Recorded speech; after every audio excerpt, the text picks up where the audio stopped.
Ladies and gentlemen, it's been one of them. It's been one of them crazy weeks of playoff basketball. Gonna have fun talking about it, and I'm not alone. Let's get to it.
Welcome to Ringside Chaos, the professional wrestling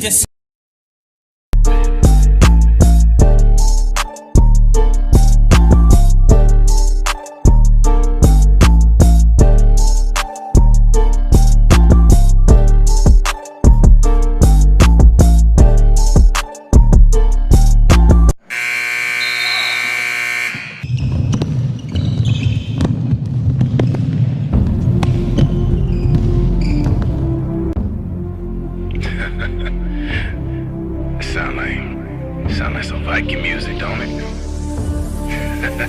Yeah, gotta get it out the mud, that's the only way to win. Who am I to point the finger like I never ever seen? Been through the ups and downs like the letter N. They don't let you through the door, better kick that again. Cause that's the only way to win. That's the only way to go. Gotta get it out the mud, gotta get it out the floor. Cause that's the only way to go. Let's go. Shooting, lights out.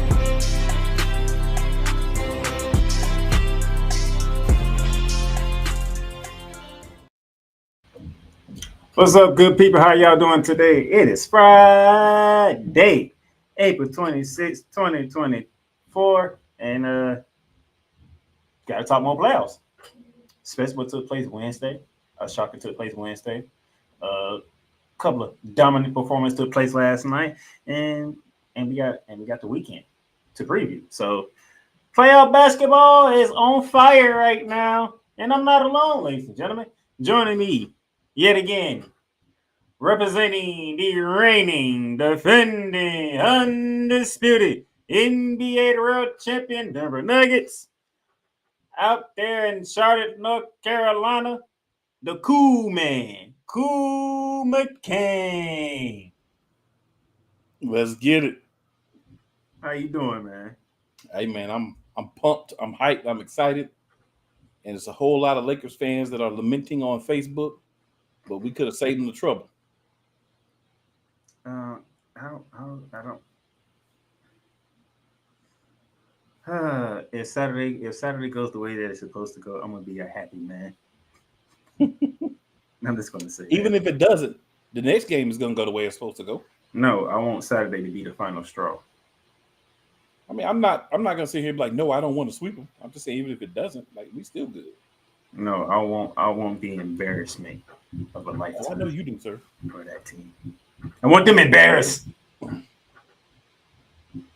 That's what I want. For a second year in a row.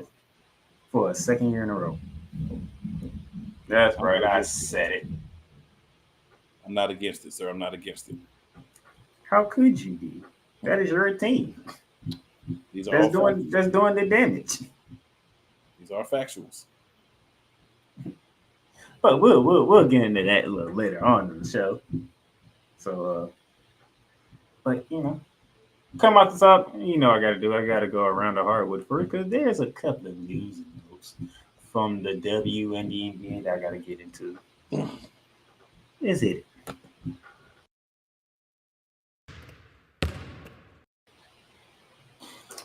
All right, so to begin the hard work, we're gonna start in the WNBA and Mrs. Prince. The pretty much she retired Tuesday, and then the day after she retired, she's in the front office. So even though she retired, she's still with the Liberty. She's going to be the director of player development. That should be good. You just fresh off retirement, so you practically know what's going on, how these ladies should be conducting themselves and getting better to do something that has never been done in New York Liberty history, and that's bring home a WNBA championship. So that should be good. Uh, Dallas City Council approves Wings moving to downtown. So by 2026, the Dallas Marines will be playing home games at the Dallas Convention Center. That is a great move, and it's coming off the heels of the fact that they have sold out season tickets this year. It'll be the Dallas Marines. Yep, along with a couple other teams. Yeah, with a couple other teams. So the WNBA continues to continue on the rise. Can't be mad at it. Gotta love the exposure that the ladies are getting. Hopefully they can keep it going and not fall down. Because it's a good time to be a WNBA fan. Yeah, I wanted to say, man, the Wings getting the approval to get a stadium downtown, that's big. You know what I'm saying? That's big. That opens the door for other teams to be like, hey, the Wings doing it. What's up? We making it happen too. So good move in the right direction for the WNBA. And it didn't even have to be the Indiana Fever for it to happen. Look at that. Even though a certain person over there is still making headlines. Yeah, definitely. She's still definitely making headlines. So no, it is what it is with that individual. Yes, it is. It is what it is with that individual. That's all I got to say. Because she is a superstar without even having to step foot on the Indiana court yet. Yes, facts. A couple more news from the WNBA, if I remember correctly. Oh yeah, this broke last time I was on. I was on Wednesday, and this broke right when I was on. Sue Bird, part of the ownership group for the Seattle Storm. I already talked about it on Wednesday. Cool, what you got? This is the most not surprising move that I've heard in a long time. One of the best players in the history of the organization, a real stand-up individual. Give her something to do, now that she's no longer playing, a reason to kind of be around a team and everything. So I think it's a great move for Sue Bird. It's a great move for the organization. It shows that these WNBA teams are saying, hey, we got some all-time legends that are around here for the league, in the history of the league, and we need to start getting them involved back into the league after their playing days are over. That's a difference I think that's also helping, because you have recognizable people that you're continuing to keep around the organization, and not just, oh, you play for the team, thanks, you retire, you go do some broadcasting for a local thing or like ESPN. Like, you're actually keeping these people involved within these franchises, and that's going to help grow the game. Yep, can't argue with that. And then speaking of the Dallas Wings, they are eyeing they big men inside to be back after the Olympics. Okay. So, I forgot what injury she had. I don't remember off the top of my head. But the season starts in what, 2 weeks? The Olympics is not until August, so you're talking about close to the end of the season for her to come back. It was a shoulder injury. Shoulder injury. Okay. Uh-huh. Shoulder injury. So didn't know off the top of my head.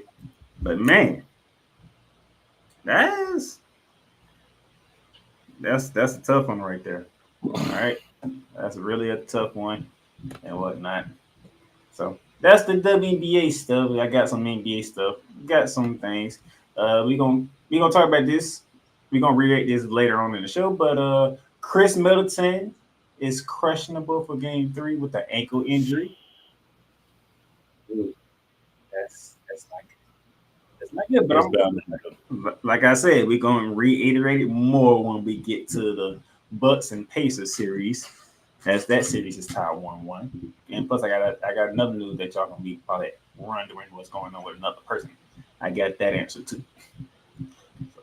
Now we got a couple of awards to announce. First off, the Timberwolves. Naz Reid wins Sixth Man of the Year over Malik Monk. And this is how the voting went. 45 first place up went to Reed, 43 went to Monk, and both guys got 39 second place votes and 10 third place votes. Coming in third was Milwaukee Bucks Bobby Portis. Fourth was Norman Powell for the LA Clippers, and Bogdanovich coming in fifth for the Atlanta Hawks. I want to reiterate how far away second and third were from each other. This was a two-man race. Mm-hmm. Literally. Pretty much. You have any thoughts about Reed getting it over Malik Monk? I don't have a problem with it because Reed's done a lot for Minnesota, right? So you look at it, you say, honestly, those were the two real front runners anyway. If you just have been watching the games all season, those were the two guys who were the most deserving. I wouldn't have had a problem with either one of those guys winning because of what they both meant to their team, and the fact that Reed, able to come from some difficult circumstances to now be in this position. Man, it's a great story. I get it. What does the Malik Monk got to do to win Sixth Man of the Year? You got to be more likable than the other person. Reed got a better story. Straight up, Reed had a better story. I thought they were about the same. Reed won. So stories is going to determine the winners when Malik Monk is out here busting people behind off the bench. I mean, you can't say Reed wasn't busting people behind off the bench either, but the story. There's always going to be some people. We talking about a 10-vote difference. There's going to be some people that love the story and like, oh, that's the story. I love the story of Naz Reid, and that's kind of what it feels like went out. You know what I'm saying? I'm not saying it's right. I'm not saying I agree with it. I'm just saying that's what I see from looking at how I feel he won over Malik Monk. Like I said, I feel like it could have been. It could have went either way. Well, Naz Reid got it. I was thinking Malik Monk and only Malik Monk because, I mean, we're the Kings without him. I mean, man, why does this man come off the bench anyway? So that's the bigger thing. Why is he even really in the running for sixth man? Because he actually is the sixth man. I know, but I'm saying, why isn't he starting and not being in the running for sixth man for Malik Monk? That's what I'm saying. Nevertheless, Naz Reid got it. Sixth Man of the Year award. Congratulations to him. We'll be talking about the T-Rules later on in the show in their series. And lastly but not least, they have the Clutch Player of the Year. I mean, if you're named the award Clutch Player of the Year, there's like only one name on that list. Like, who else is like more clutch than Steph Curry?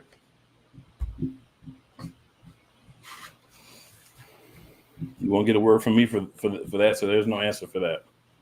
So Steph Curry got 45 first place votes with 18 second place votes and 19 third place votes. Coming in second was DeMar DeRozan with 34, 27, 21. Shai Gilgeous-Alexander, who could be the MVP of the league. I think it's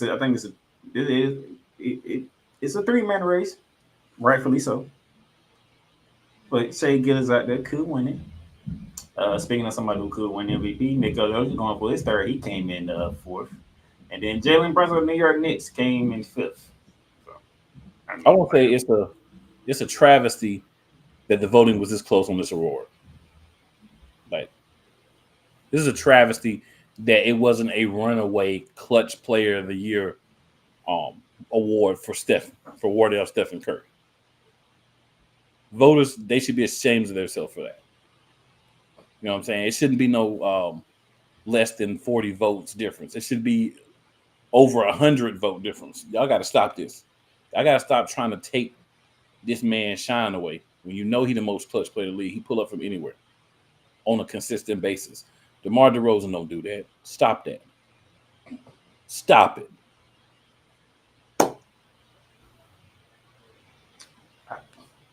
When you clutch player, you know the funny thing is, Luka ain't on here. Kyrie ain't on here.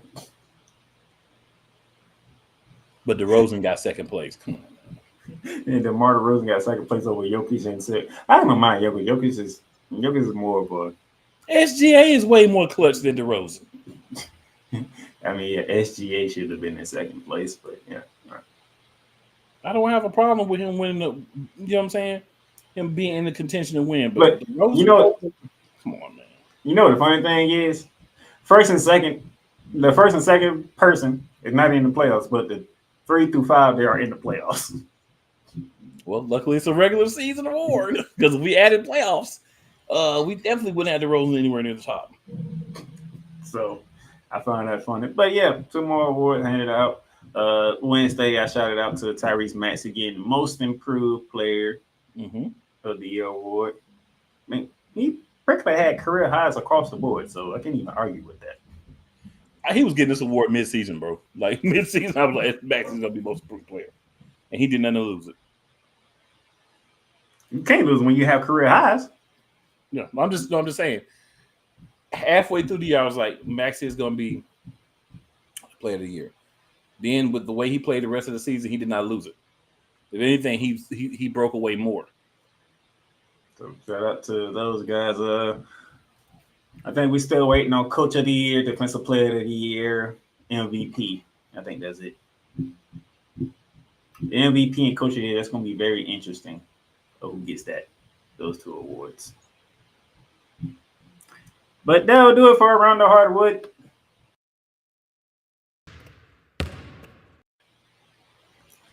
All right. When we come, we're gonna take a break, and when we come back, we're gonna recap what took place over the last 2 days of NBA playoffs. And how things have changed drastically.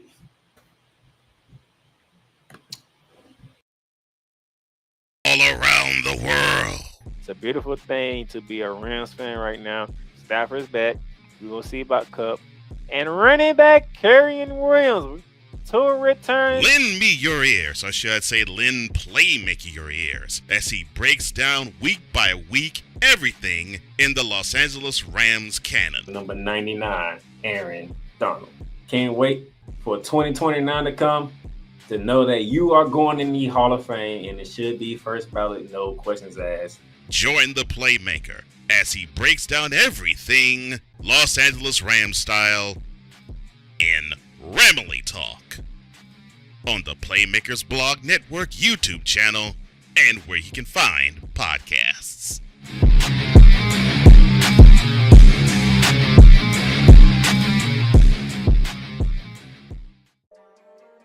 Cool McCain. You thought you wanted Gunther against Chad Gable, but you didn't. And I'm going to tell you why. Chad Gable would take everything that Gunther's done and bury it. The Playmaker. It was on site. AJ Styles walked out there, seen LA like, oh, okay, then LA Knight hopped out the car, let's go. Break down everything in TNA, AEW, and all of the WWE programming. Join these 2 kings, monarchs of wrestling, live every Monday at 6:30 p.m. Eastern, 5:30 p.m. Central on the Play Caller Sports Talk YouTube channel.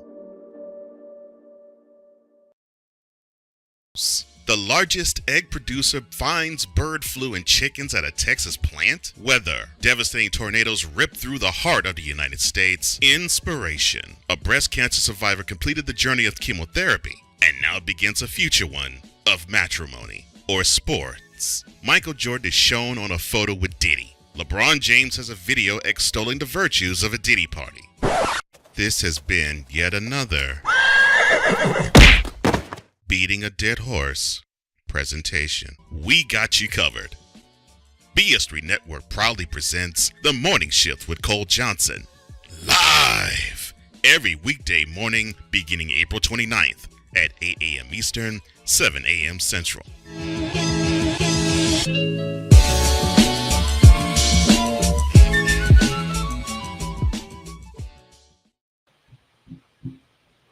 All right, welcome back to Shooting the Lights Out. And they had the NFL draft yesterday. That was interesting for me to be a part of. I know you had an interesting night too during the draft. Yes, sir. Yes, sir. Especially when pick number 8 happens. Ooh, boy, if I was doing a football show, that would have been the main talk of every show. What was Atlanta thinking there? But hey, while the draft was going on, some NBA playoffs that happened. But before we do that, we got to start off with what took place on Wednesday. And Wednesday, woohoo, the Heat sent the message to everybody. And then the Thunder.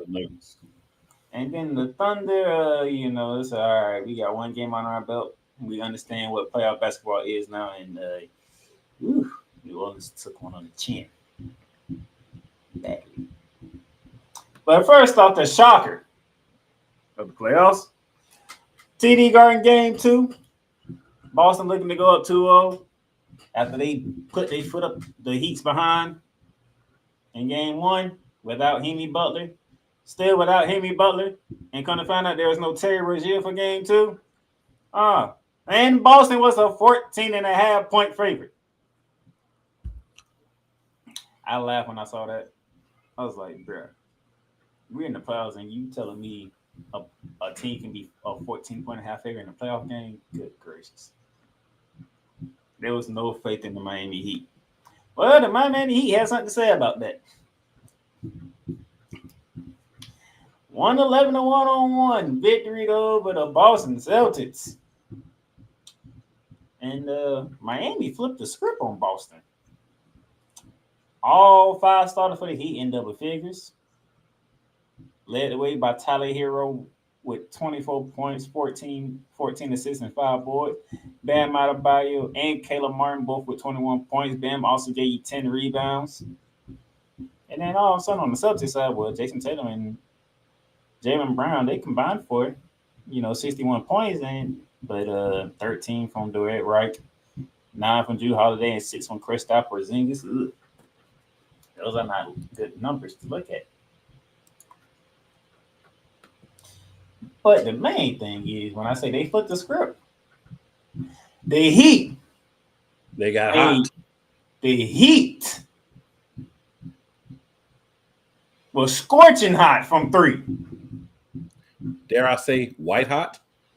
Man, that, ladies and gentlemen, that is a plus 33 for Miami in the 3-ball department over the Boston Celtics. And they wasn't jacking up threes either. Those threes was in the rhythm of the offense. This is true. Wayne, how you seen a team that can take 40+ threes and you look at them like, most of these damn threes are in the rhythm of the offense. These ain't rush. These ain't heat checks. This is within the offense that they are running. 23 out of 43. 53.5% from 3. Like, I know Jaylen Brown, Taylor Sanders is looking at them like, why? Like, why every single time we got to face this team, we get problems? They don't have Jimmy Butler. They don't have Terry Rozier, and yet it is 1-1 heading to South Beach. So, Cool McCain, the floor is yours, sir. Well, Shaq had the script for this game beforehand because he was the only one yelling that he was going to win by 10. So, when Shaq started talking, I'm going to start making some bets now because Shaq got the script. He know what's up. But all jokes aside, They said before the game that Tyler Hero said that Jimmy hit him up and told him basically, you got to be the hero. Tyler, you got to be the hero, all puns intended. And not just scoring, but also setting people up, being a focal point. Tyler Hero really bought into that for game 2. And I will say this, even with how amazing Miami played, 10-point win, that's still not a lot with how well they played, like from the 3 and everything. So it's still concerning if you're trying to win the series if you're Miami. If you're Miami, what you're hoping for is we can get Jimmy Butler back sometime soon and maybe make a series out of this. That's probably not going to happen, but that's the best bet or the best hope if you're Miami. Y'all going home. Role players play better at home, right? This is what I always say throughout the playoffs. So maybe they got a chance to get one, maybe both of these games at home because they did split on the road. So you protect home court the rest of the series and you win the series. So, Boston. This is the third time. Y'all have played Miami, and Miami has been scorching hot from 3 on y'all. They like that. I thought y'all was the team who wants to shoot the 3 ball.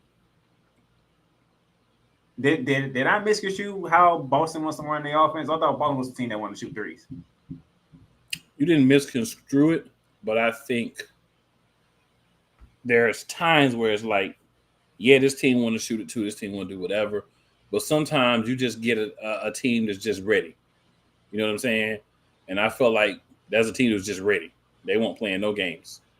0 games. Miami came out to make it happen. Boston wasn't necessarily not involved, but they weren't as adamant about getting points. I think they kind of felt like most of the game we'll have a chance to come back. We'll get back in this game. We'll have a chance, right? But what they didn't realize was Miami ain't one trying to get them that chance. Now, there's been some, how can I put this? There's been some problems about the fact that some people admire what Eric Spoelstra has done with the Miami Heat since the Big 3 dissipated. And there are some people out there who don't like it because he's never won a championship since the Big 3 left. If those of you who pay attention to basketball like I say y'all do, name me a superstar outside of Jimmy Butler that this man has coached outside of the Big 3. And credibly, some people don't even believe Jimmy Butler's a superstar. Am I correct? You are correct. And if I recall, Miami don't really draft guys. They actually get the undrafted guys, right? Mm-hmm. And this is what is called Heat culture. And yet, every year, who always find a way to be in the Final Four no matter what seed they got? I'm going to go with Miami for 500, sir. So, I know Eric Spoelstra hasn't won, but how many coaches in the NBA right now are you taking over Eric Spoelstra? Man, I ain't even going to go to the fact of who I'm taking over Eric Spoelstra. I'm going to put it to you like this. Who has consistently been in the playoffs, having opportunities to win, upsetting teams that most people believe are much better than them on a consistent basis? Who else? Name somebody.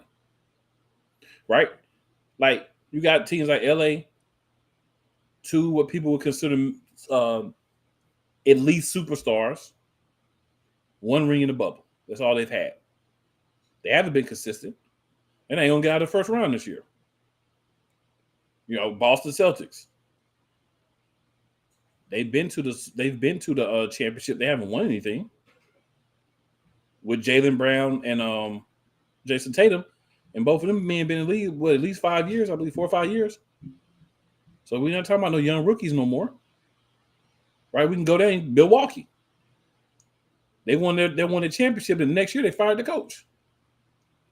After the 2 seasons later, by the time of the second season, they fired the coach after they won the championship. So there's no teams, and these are teams that have star players, multiple star players.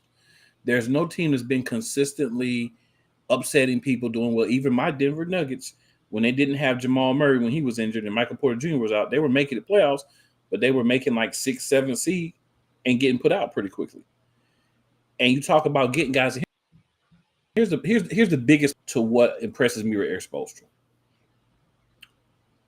They get these undrafted guys. They have 1 year with them.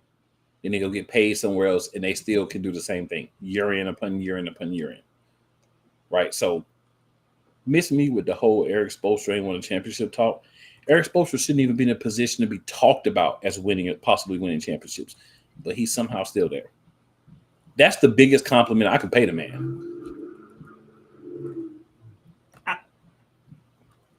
I don't know if I can say it any better than how Coop just said it, because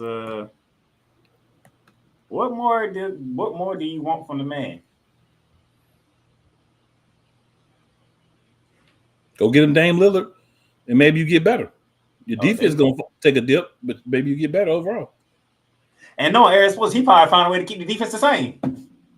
If anybody would, I would say it would be him. That man saw his team get destroyed in game 1. Came back, made adjustments in game 2, and he flipped the script on Boston. That he did. Who has been the best team in the NBA record-wise in my line? If you would line, you flying, and I don't see any wings, sir. So this hatred towards Eric Spoelstra, I don't understand. That man takes a team. When you look at their roster, you be like, okay. Yeah, I'll probably make the playoffs because you got Henry Butler, but y'all ain't going far. And before you know it, we get to the East Finals, and who's in the East Finals? The Heat team. And we scratching our head. What the hell is Philly? What Philly? What happened to Philly? Boston, what are y'all doing? Nevertheless, the Heat's still there. Matter of fact, who was the AC that made the NBA Finals last year? That would have been the Miami Heat, as far as I can remember. And if I remember correctly, one day was like 3 minutes away from being eliminated completely by the Chicago Bulls in the play-in tournament. That's what I recall, sir. Then they took out Giannis and the Bucks and foul, even though we know Giannis was injured for the start of that series. Took out the New York Knicks. And then everybody was like, yep, this is Boston season to go get it. Who knocked out Boston? By the way, in Game 7, in TD Garden, by the way. In dominant fashion, too. When Boston had multiple chances to close out and couldn't get the job done on top of that. But yeah, we want to look at Eric Spoelstra because he ain't win no rings since LeBron, D. Wade, and Chris Bosh left. If I recall, he's the most consistent guy that can get there. Good gracious. Because we keep looking at Jason Tatum. Jason Tatum, you want to be the face of the league, but you gotta give me a ring or something. And every time he get close, he run into the Miami Heat, and the Miami Heat gives him problems. They know how to guard him. Like, hey, Giannis, you looking like 2019 team, Giannis. Y'all looking good. Giannis goes down. Miami's like, oh well, gotta take you out. Stephen A. Smith Knicks. Oh, that's a gritty team. They want it. And Jimmy Butler's like, and y'all did the fatal move of talking trash to Jimmy Butler in Game 2 when he couldn't play. And I was like, up New York. And I sat here and said, up New York, long lost this series already. That's the wrong guy to talk trash to, especially he ain't on the court. Them boys came out and bust New York.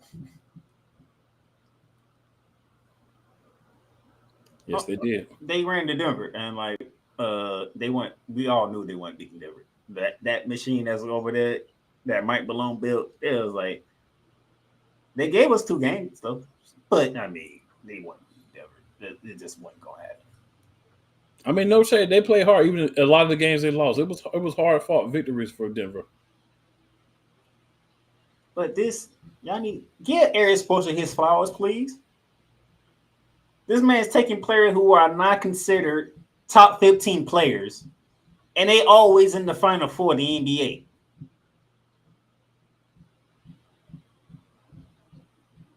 Now, I got that out the way. I'm moving on. Oklahoma City, the number one team in the West, versus the New Orleans Pelicans, who found a way to get in, even without Zion Williamson. Game 1 was tightly contested. Game 2, not so much. Ooh, boy. That is is that a 32-point victory that I'm looking at? If my mathematicals are correct, sir, yes, sir. Oh man, you know what the problem is outside of the Pelicans have a problem outside of Zion not being healthy. I want to see, can y'all guess who the problem is for the New Orleans Pelicans? Just want to see those who are watching.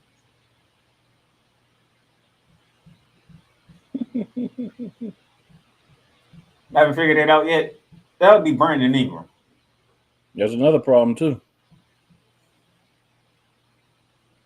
Man, and you talking about CJ McCollum? Yes, sir. He showed up in game 1. Hey, the series is more than one game. It is more than one game, but here's my problem. Brandon Ingram. I'm gonna say a word that we want to see from players, but not for a type of player like him. This was Brandon Ingram stats in game 1 too. In 2 games, Brandon Ingles only took 20 shots and only scored 36 points.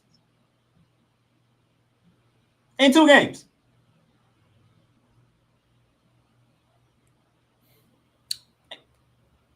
We all know you don't have Zion at the moment. So why is Brandon Ingram only taking 10 shots? So I hate to give any kind of rebuttal or credence to anything where you are defaming how well a former Duke Blue Devil is playing.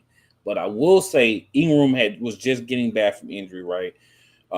In the playing game against the Lakers, he didn't even really hardly play because they had him on minutes restriction and they didn't want to use him much. So we got to get back into the game.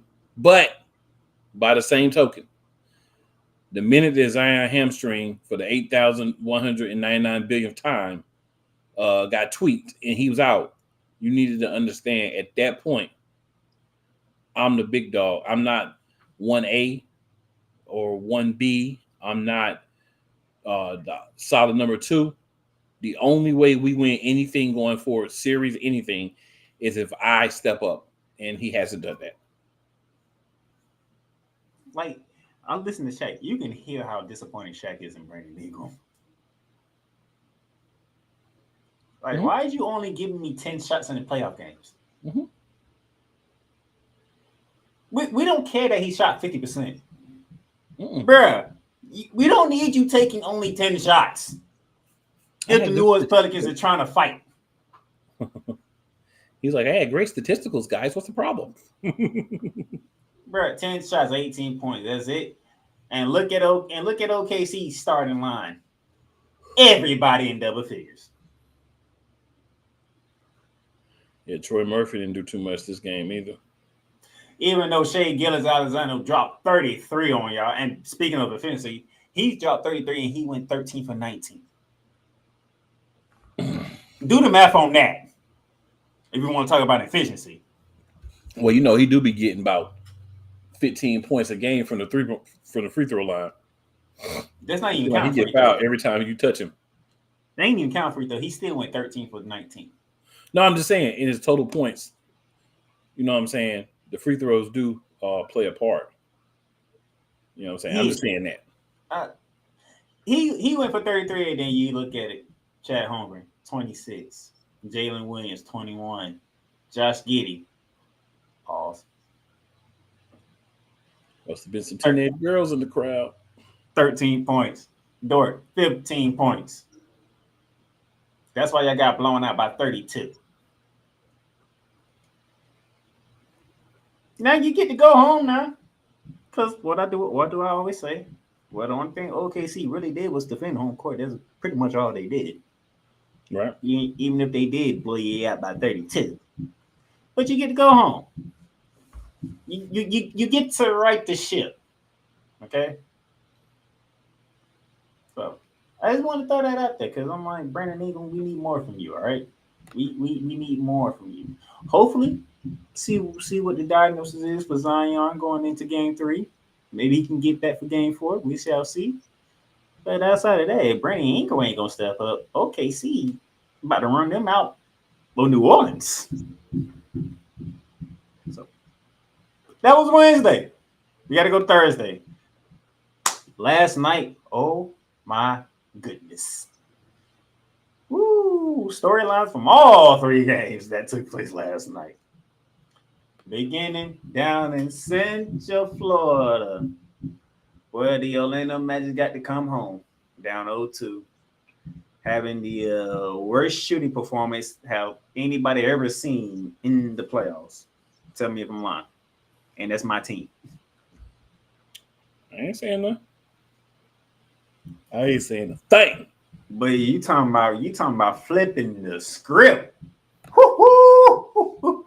The largest victory of these playoffs. They beat them by 38 points. Almost a 40 burger. They almost did them like Denver got good in the football this past year. Them boys were on. They came home. It was, hey, you know what? I gotta say this. Having one of the best Magic players in attendance might have something to do with it. I'm just gonna throw that out there. You know, the great T-Mac was in the building. So you know that might have something to do with the boys being up. Like, all right, this is serious. This is game 4 too. Then this is serious, and this boys came out. Oh my goodness, Paulo Banchero 31-14. That 14 is very interesting. The 14 is more impressive than a 31. You know why?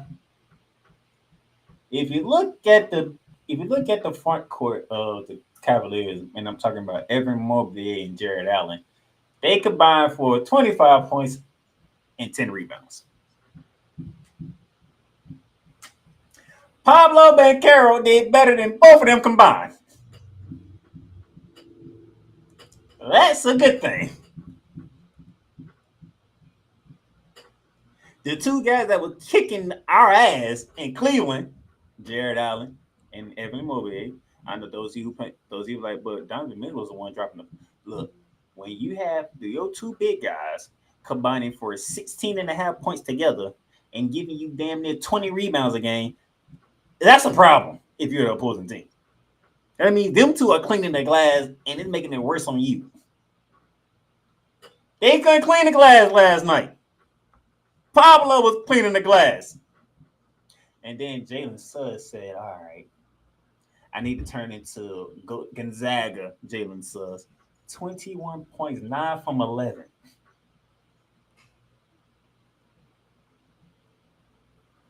Now I just need Fran Rodden to have one of his games, and then Fonz Wagner. And then my so-called big 3 all had a game they needed to have. Jalen Suggs stepped up. Jonathan Isaac stepped up. He gave me a couple of blocks. He defended the rim. Is what we need from Jonathan Isaac. But I did say they flipped the script. I prove it to you. Because guess who was shooting in the 30s this time? It wasn't Orlando. It was Cleveland. Guess who was shooting in the 20s in 3-point range? It wasn't the Magic. It was the Cavaliers. And look at it. They out-rebounded them by 19. Now, I just told you Jared Allen and Evan Mobley up in Cleveland was damn near giving Cleveland 20 rebounds together. Easily. The Magic was the one that said, we controlling the glass. And then when you control the glass, you shoot over 50% from the field. And look at that. The largest lead was actually 43. That's how bad it got for Cleveland. It had to be one of those. We don't got it tonight. We don't got it tonight. Y'all come on out. we don't got it tonight. This is what I expected from Cleveland all series. It didn't show up until game 3. But this is what I expected. Oh Lord. All series. This man has some real good timing. I'm gonna mess with. He did this on purpose. Ladies and gentlemen, joining us right now is the man that's known as the EP of all EPs. He has a show coming out on Monday called The Money Shift with Cole Johnson. Y'all know him very well because he's been on this show plenty of times. And that is the man be called Cole Johnson. From Cole Sports. What's up? What's up, Cole? Cool. Cold as ice. What's up, man? And Playmaker. What's up, man? What do you mean I have perfect timing? You did this on purpose. Yeah, I'm with Playmaker. I'm with him. What do you mean? What do you mean I did this on purpose? I didn't even listen to what you all talking about. You can look at the screen and see what we're talking about. Right.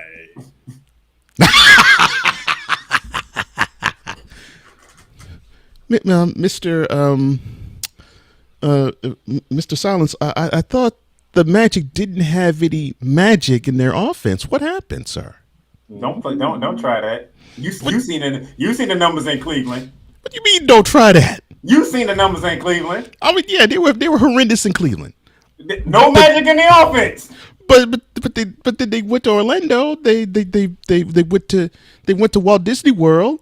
They rode Space Mountain and they found their offense. He said they rode Space Mountain.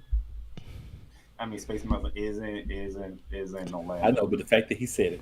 But I know. That's what I'm saying. It actually is in Orlando. But when he says it, you don't think Orlando. You think of Ric Flair. Right. Nicola. Exactly. Victor's in the building. What's up, Victor? What's up, Victor? But like I said before you came on, I was like, I have to admit, maybe having one of the greatest Orlando Magic players in the building, and Tracy McGrady might have did something. Oh Lord! And I say he need to come to every game.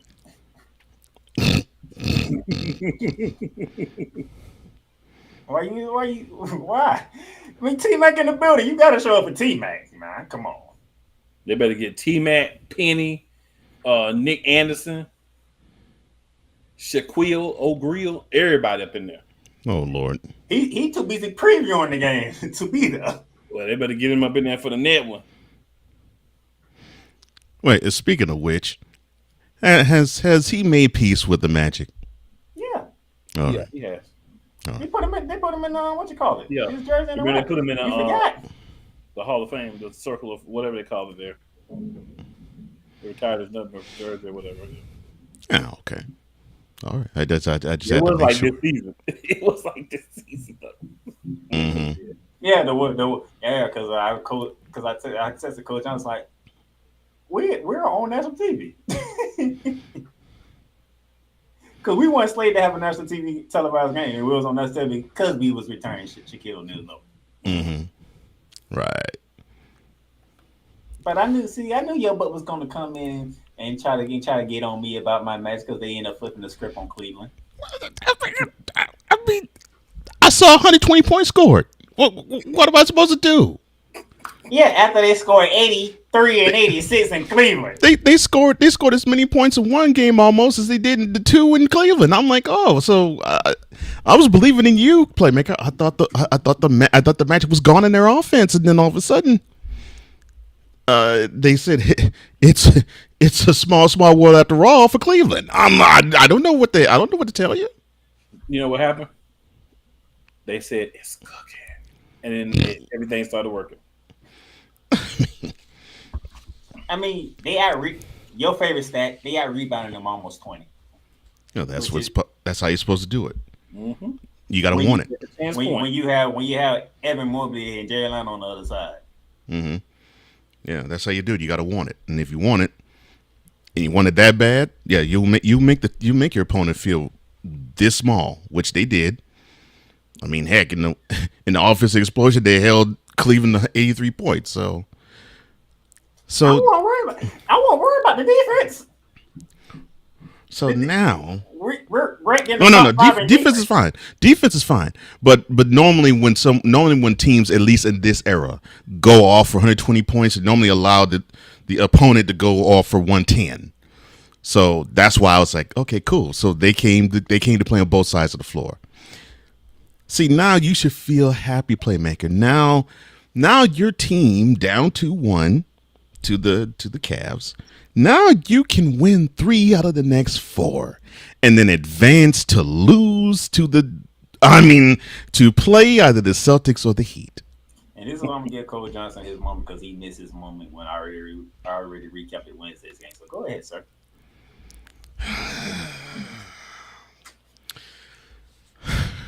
Where should I begin? You're supposed to be the best team in the NBA. You had over 60 wins. No team within your conference had 50 except for the Knicks. And they got that on the last day of the season. And you had 3 teams in the West battling for the number 1 seed, but they weren't even close to you guys. But should I be surprised? No. I mean, there's been signs of this. I mean, we were just talking about the Cavs. Take, for instance, them. When they went to visit Northeastern Ohio, I believe this was back in February, where you had a 20-point lead in the fourth quarter and lost. And you had these moments where you would have these spectacular games where you would just sprint out to these large double-digit leads, and then you walk with your head hanging low as if a bully stole your lunch money. And then we get to Wednesday night. You had a wonderful performance Sunday. You showed a Himmy less Heat that they don't belong on the court. You did great. That's how you're supposed to do it. And then you allow the Himmy background singers destroy you on your home floor.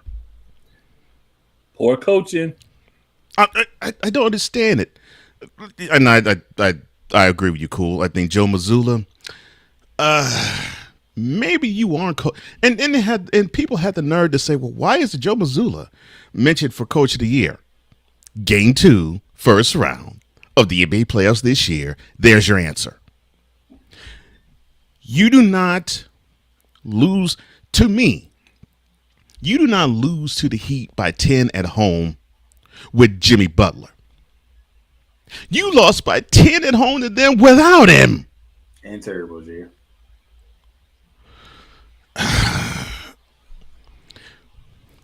See, you're better than the Heat, and I know you have revenge on your minds because they were the team that bounced you on the East Conference Finals last year. So I know, and you all have I won't say a rivalry. It seems like you all have some competitiveness to you all because you seem to want to meet them in the playoffs every year, and you just bounce each other out of the playoffs seemingly, and you take turns doing so. You have the better squad, talent-wise. But the Heat proved to me they have it more up here than you guys. And it shouldn't be this way because I'm looking at you, Jaylen Brown. I'm looking at you, Jason Tatum. And yeah, I'm looking at you, Chris Porzingis. You three should be the ones to carry the rest of the team and say, you know what? All we have to do is do 25 each. You could chip in with 25 to 40, and we will win against every single team in the NBA. You cannot excuse that effort. I'm like, you got to be kidding me. They went to the finals 2 years ago. And they were 2 games away from hoisting their 18th Larry O'Brien trophy in the first in this little bunch that has congregated together in the Jason Tatum era. But Ime Udoka decided to give the team a whole lot of hoes, and then you lost your focus, and then you lost 3 straight to the Warriors. Then we get to last year, where it took 3 butt whoopings in a row for you all to wake up in the Eastern Conference Finals and say, oh, we ain't eliminated yet. Well, we got to start playing. And you played the 3 most inspired games of your year only to on your own home floor in Game 7 because you had no juice left. Because it took all of your energy to just erase that 3-0 deficit just to get it to a Game 7 in your own building. And, of course, it made my mentality brother Wise happy because an infirm Dave Portnoy was sick to his stomach, literally and figuratively, in seeing his Celtics lose and get bounced from the playoffs. For those who don't know, Dave Portnoy, founder of Barstool, and seemingly a troll when it comes to pizzas, but I digress.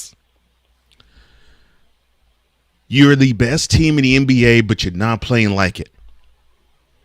I'm sorry. There's just no excuse for you to lose to the Heat, even with Jimmy Butler as the star player on the Heat. And you did it without him. You lost without him on the floor. So is it that Spo is so much better of a coach than Mazzulla? It looks that way. And it's unfortunate, but dims is the brakes. But you now know, supposedly the worst team in your conference can beat you by double digits at home. And the competition gets stiffer from here. Should you win, and you should win in the first round, you get to meet either the Cavs or the Pacers. Both teams are pretty good defensively. Magic, not Pacers. You'll get to face either the Magic or the Cavs. Both teams are good defensively. Believe in your magic, Playmaker. Anyway, now, should you actually pass the test against either one of those teams, more than likely you'll have to face the Knicks. Maybe the Sixers. Maybe.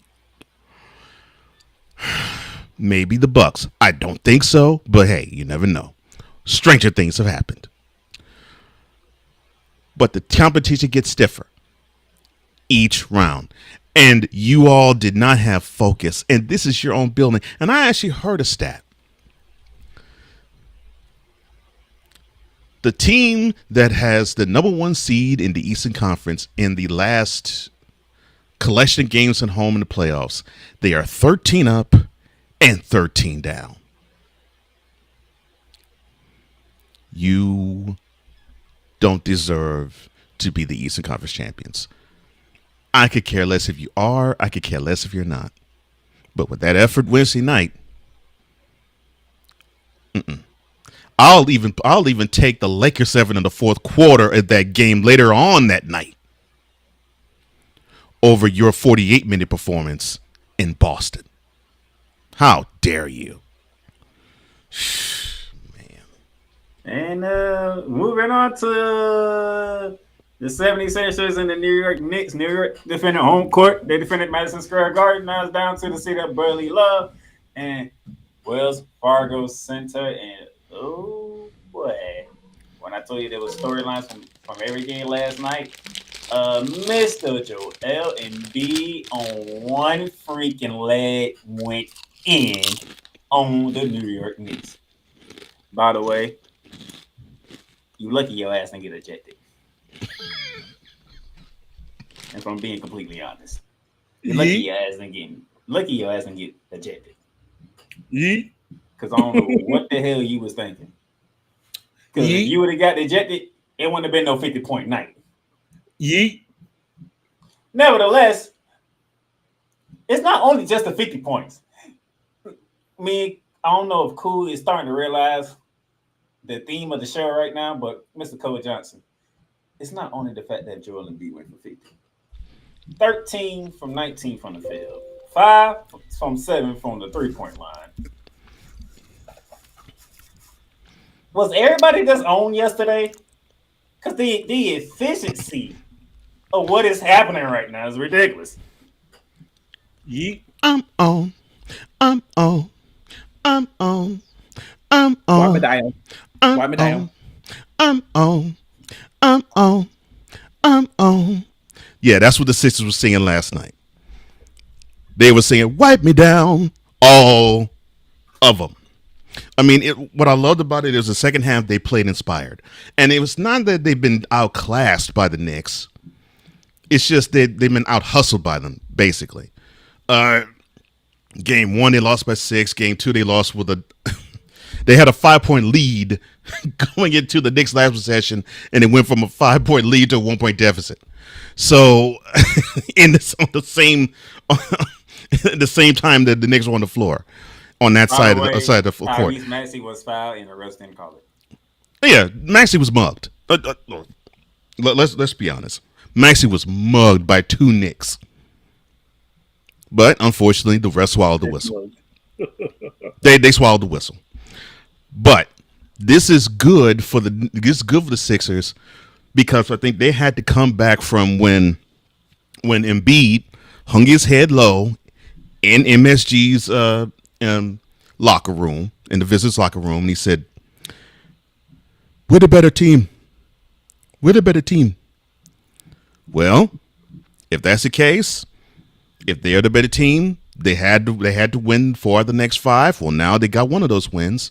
Now it's 3 out of the next 4. And you had an appearance, I believe, Mr. Playmaker, on a friend of our show. Yeah, we got the Ebby man of the show in here as well, in Vikala, where I could have sworn I heard him say, quote, Joel Embiid sucks, close quote. It's not aging well. And yeah, he's talking about me hopping on Snowman in the morning to defend Joel Embiid for these playoffs, not the career, but these playoffs. Yeah, I mean the dude's been hobbled, but he's shown up on one leg. I mean that's all you can say. He's shown up. Look, he is a Mr. Glass candidate, no question. But I have to give him credit. He's getting on it. He's jogging slowly down, if not walking toward the upside of the court. He's actually showing up, and he's actually showing that he wants to be a part of this team, and he wants to carry this team as far as he can take them. I respect that. I respect that.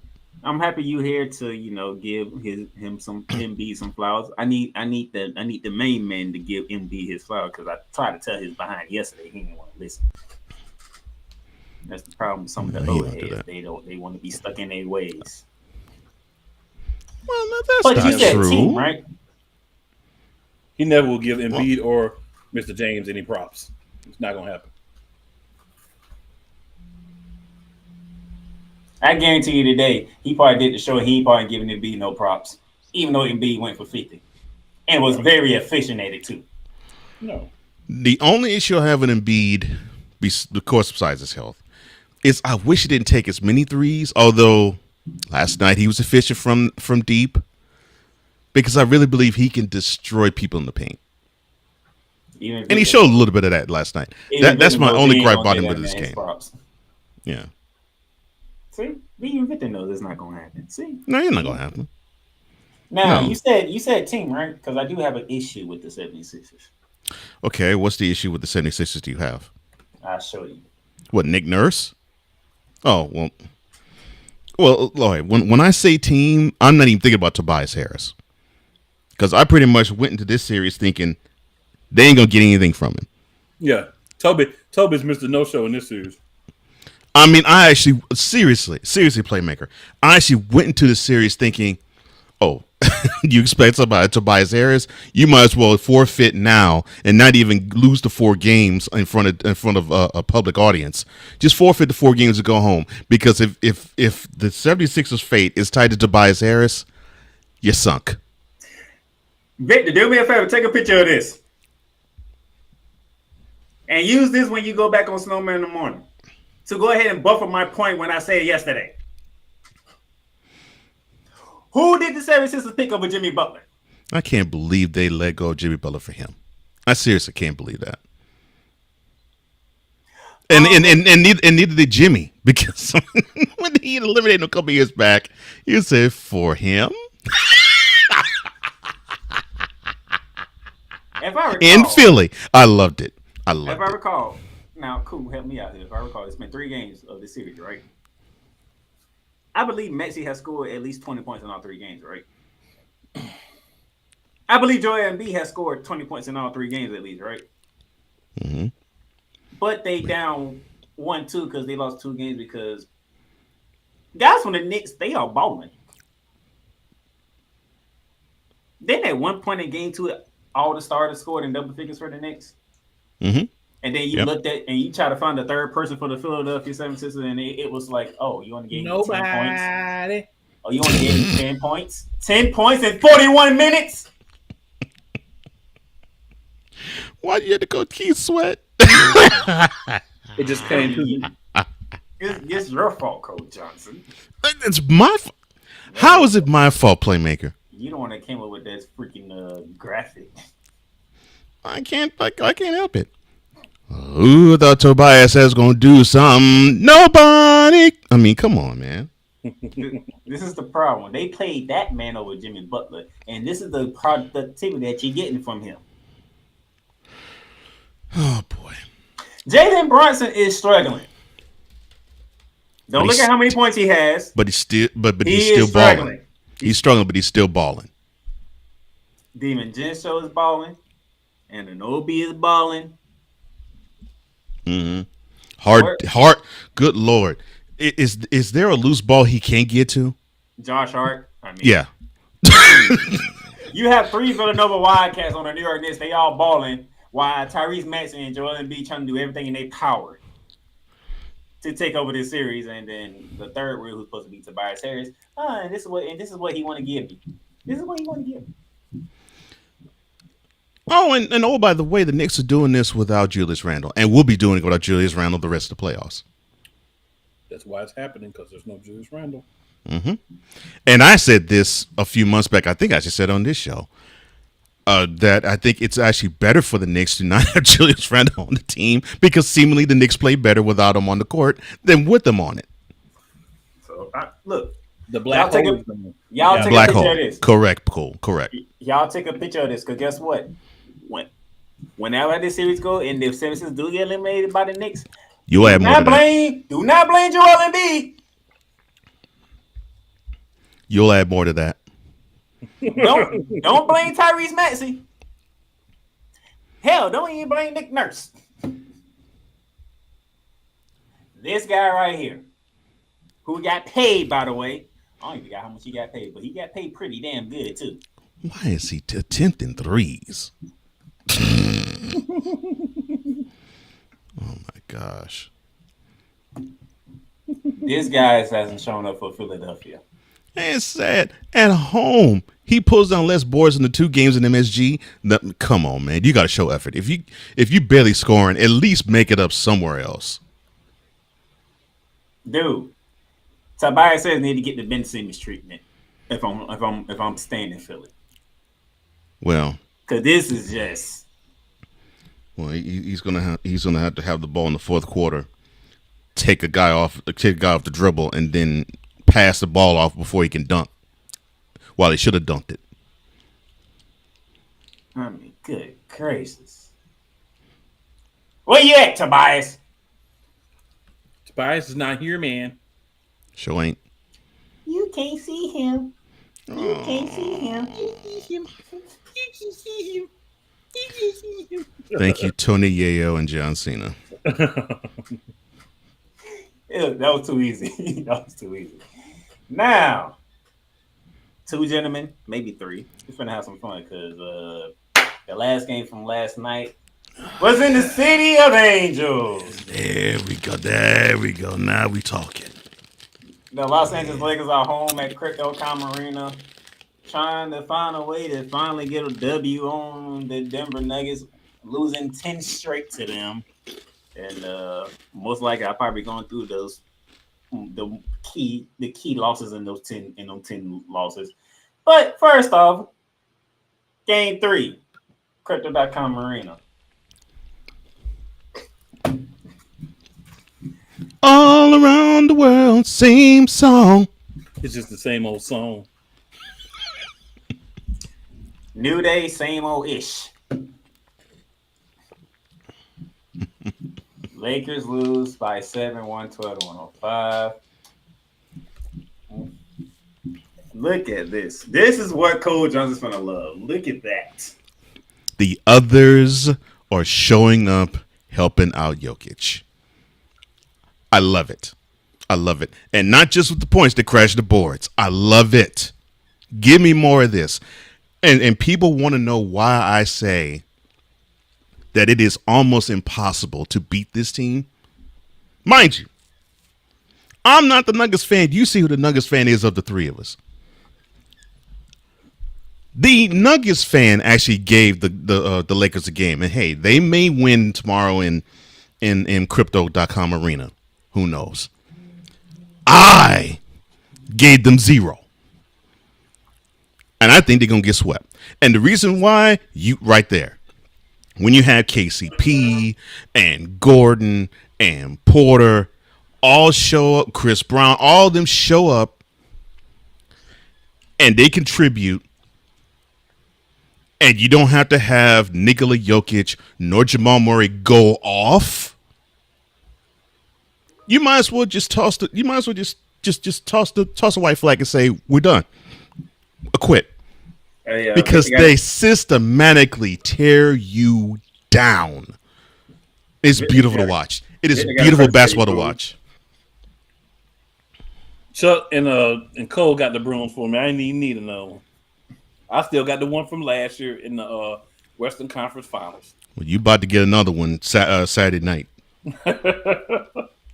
I mean, there was never a question. I'm gonna give you the count because this is your team. Yeah. Let Cool cook. There was never a question in my mind who was going to win these series, right? I said from the beginning, if you step up to the big dogs, you better be able to run off the porch.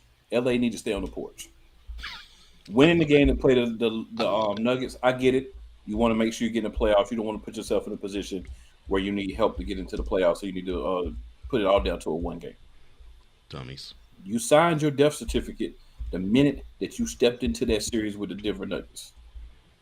I want to say this, and people could take it how they want to take it. Denver is not going to be stopped in this playoffs unless there's an injury.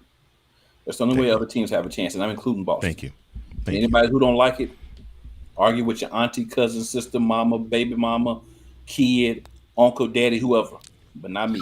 You wrong, not me. This team is prepared. They're not playing games with anybody. I figured this first round, the Lakers may be able to slide one out. Want to give them a little bit of credit. You know what I'm saying? 3-0, it's looking real sweepers, but it may go to 5 and we win in Denver. I wouldn't mind the sweep. I anticipate the sweep because the Lakers have had opportunities to win, and they haven't got it done. Then we hear, the Lakers should be tied 1-1 or the Lakers should be up 2-0 if it wasn't for this, if it wasn't for that. If wishes were fishes, we'd all be underwater, but we're not. I don't care about what if or if this happened or if this hadn't happened. What I care about is what did happen. And what did happen is what happens every time the Nuggets and the Lakers are playing each other. We go in the back, pull out that Trick Williams. And by the way, this ain't a wrestling show, but shout out to Trick Willie, the new NXT champion. So NXT should be playing Whoop That Trick, and the Nuggets should be playing Whoop That Trick every time they play the Lakers. We got your number, LA. We are your daddy. And if you don't like it, do something about it and win some games. But you can't because we're just better. Period. Mm-hmm. On to the next one, whether it's in 4 or whether it's in 5. You will not beat us no more than one game. Let's see here. So we have Aaron Gordon, 29 points, 15 boards. Michael Porter Jr., 20 points, 10 boards. Nikola Jokic, 24 points, 15 boards. And you only needed 46 out of your 2 big dogs. That's all you got, your 2 big dogs, because other people step up. If my math is correct, I'm looking at. I'm just trying to make sure. If my math is correct, that is 73 points between the the front court with 40 rebounds. 40 rebounds. 73 points and 40 rebounds between three guys. I love it. You got a 7-footer at small forward, bro. Like, that's crazy. Mm-hmm. I love it. And he's been busting the Lakers ass since the series started. But not like one guy named Jamal Murray. I will say it again.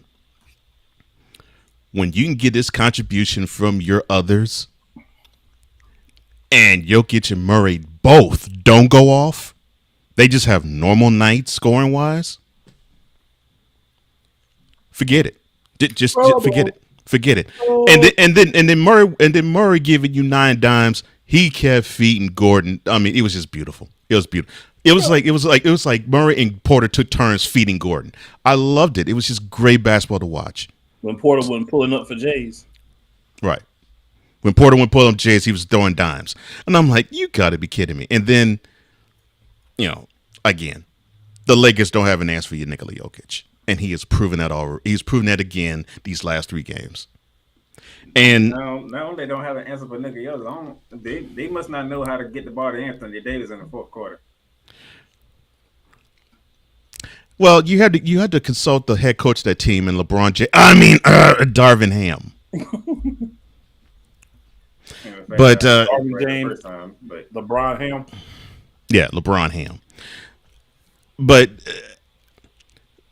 memo to you, bronsexuals. When we said to you clowns that the Lakers don't even measure up to the Nuggets and it's a bad matchup for them, we weren't saying it because we were hating on LeBron. We were saying it because the team, compared to the Nuggets, is garbage. I'm sorry, they are. I mean, look, we've seen the first 3 games. They know how to play a good first 24 minutes. They play a great first half, and this team is straight just like LeBron. I mean, it's straight like an old man. He's stiff, he's hard, he's ready to go, and he's rocking. And he gives you that maximum performance early, plowing everything he sees. And then the second half happens. It's like, see y'all. And the whole team pieces out. The whole team just says, well, we'll collectively do nothing. And I'm going to go back to game 2.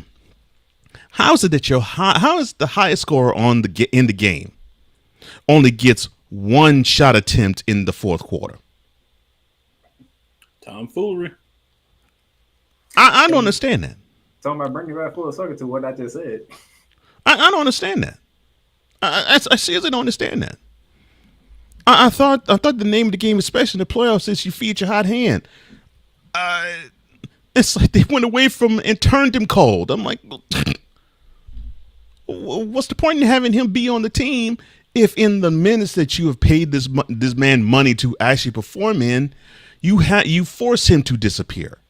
And here's the crazy thing, because last year Coach Johnson was get on Anthony Davis because one game he hot, the next game we don't know. Yes, and he actually has shown up. He's actually shown up. 3 straight games in the first 3 quarters. All 3 of these games he showed up in the first 3 quarters. He's going head to head with Jokic. And he's holding his own. He's not. I don't want to say he's doing better, but he's holding his own. Now, Miss Davis, don't you ever come out of your mouth and say that the league or the people who vote for Defensive Player of the Year hates you or has it in for you. You know why you were not considered Defensive Player of the Year? Look at the tape in Game 1 and in Game 2 in the second half, especially Game 2 of the second half, because Jokic clowned you silly in the paint. clowned you silly. I mean, you couldn't out-muscle him.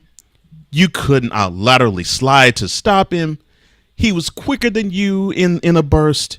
He's stronger than you. And he is more diversified in his offensive set than you are in your defensive presence. That's why you're not Defensive Player of the Year candidate. Sorry. D-Lo. I think that's the appropriate name for you today, D-Lo, because you was definitely on the low. Game 1 and in Game 3. Game 3 worse.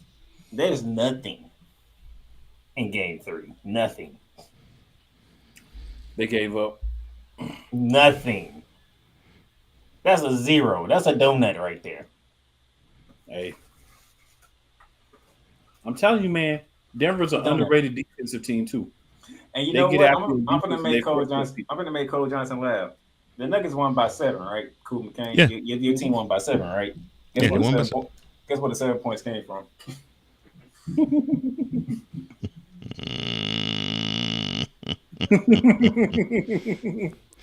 LeBron, you want to know about the referees? There you go, son. The more aggressive team gets the calls. You should know this. You played this game 2 decades plus in the NBA. And your team wasn't aggressive enough. But the team in blue, oh, they plenty were. I'm not going to say so much more about Denver, but you can. But hold on, I'm about to make y'all laugh. I ain't gonna do it. You know, every once in a while, Cole Johnson would tell you, I come up with a graphic that he's like, "How do you come up with this stuff?" Right? I did it again. Check this out.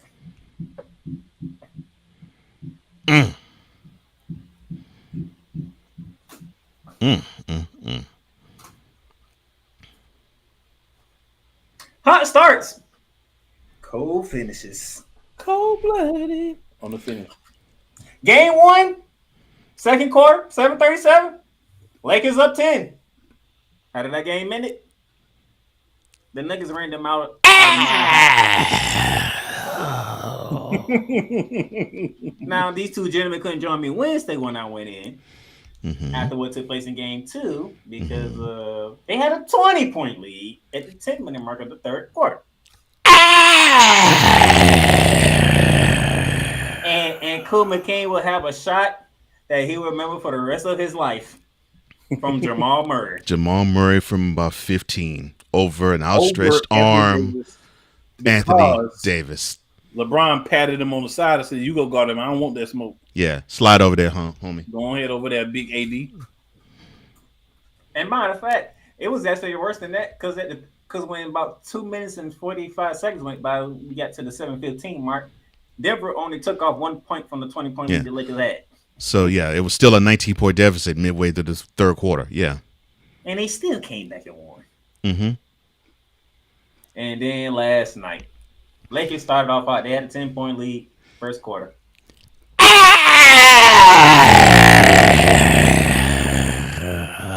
There was no point in either of those 3 games that I was concerned that we would actually lose. I wasn't either. Even in Game 1 when the Lakers had that double-digit lead in the third quarter, I was like, I'm just waiting for that run. I'm just waiting for that run. And as soon as I thought it, that 12-point deficit got erased. I think they raced out to like a 9-point lead before the Lakers finally called timeout. And I was like, this is the run I thought he was going to go on. I think this is for you. Oh, Ray is probably calling for a protest on this series.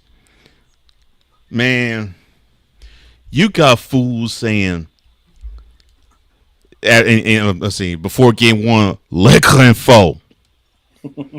And then Game 2, Lakers in 5. And now the Game 3, and before Game 3, Lakers in 6. And now at the Game 3, you got fools saying Lakers in 7. Dumb fools. You can't make this stuff up. Oh my gosh, you can't make this stuff up. Now the Lakers are down. That's 11 straight losses. 11 straight. 12, actually, sir. You know what 12 means, right? I don't know how. 12 would No. mean No, 12 mean This is 11. 12 mean 2 playoff sweeps. 12. 12 straight would mean 2 playoff sweeps by one team. Have you ever thought about that in Lakers history? No. And then on top of that, every signature game that you had with them in the 12 game stretch, they whooped your ass. I go through it again. So you got swept in the Western Conference Finals. Yep. Got swept throughout this season. As them went on the way to win their first ever NBA championship. Yeah, got swept in the season. The aforementioned Anthony Davis opening his mouth about how disrespectful Denver Nuggets were toward him and the Lakers during the offseason. NBA said, guess what? We're going to send y'all back to the Mile House City to watch them get their championship rings. What happened?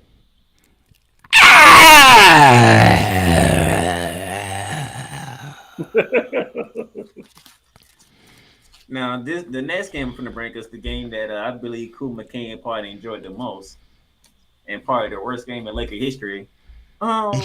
February 8th, 2024. So that's 2/8/24. What day is that in Laker history? What is that day called? I believe that's Kobe beating Bryant. Kobe D. Bryant Day. What did they do for Kobe Bryant Day? They unveiled the Kobe statue. Who was inside?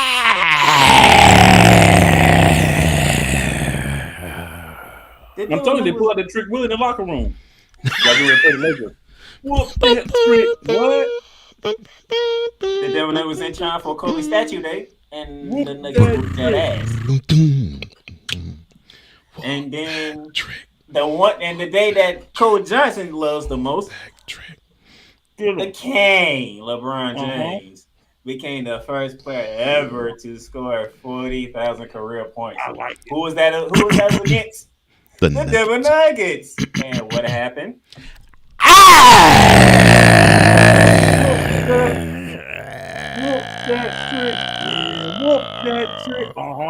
Whoop that trick. I like it. They took yet another. Victor says I really hope this season ends on Saturday because I really don't know. Really don't want to go back into the office next week. Oh Lord. Yeah. Game 5 in Denver Monday night. If it goes to his 5th game, Lord have mercy. They be saying, my King will be the first one to actually bring our team back from a 3-0 deficit to win the series. I mean, hey, he's the first man to race a 3-1 series deficit in the finals. He should be the guy to race a 3-0 deficit to win the series.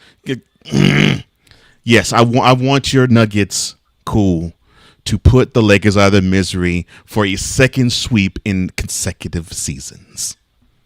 So basically what you're saying is you want us to treat him like old Yeller, take him behind the woodshed and get rid of him. You goddamn right. Hey, Charles Barker burned out the burn. You doggone right. Charles Barker was sweeping yesterday. Mm-hmm. I wonder if Steve, they're going to bring the boom with him tomorrow to LA. Oh, he will. That's exactly what I want. I want the Nuggets to treat perfect color. Since the Lakers wear yellow, I want the Lakers to be treated by the Nuggets like they are old Yeller. Oh boy! We're gonna with take a purple collar.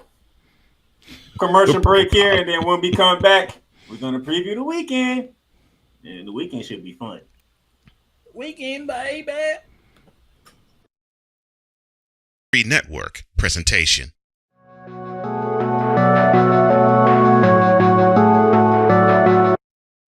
I want to do a TED Talk, but I don't have anything to talk about yet. I'm getting there. Life is for the living. We're not here that long. You can learn anything you want to learn without any money spent. What do I really enjoy? What do I really want out of life? I am your host, WIZE. Are you in a life holding pattern? Well, this is for you. Welcome to the Stuck in My Mind podcast. Live every Monday, Tuesday, and Wednesday at 4 p.m. Central.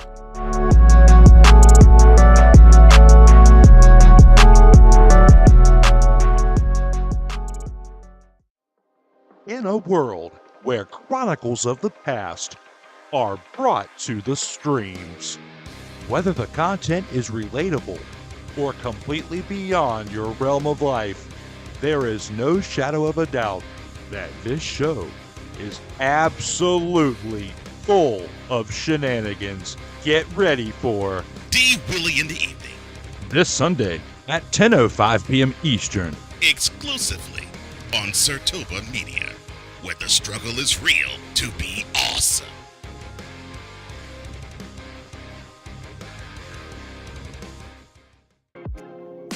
Get mounts of entertainment with Paramount Plus. Stream new movies such as Mean Girls, Transformers: Rise of the Beast, and Good Burger 2 with Paramount Plus. Stream live sports such as the UEFA Champions League, the NFL on CBS, the PGA Tour, and March Madness. Catch hit CBS shows such as Fire Country, Ghost, NCIS, and more.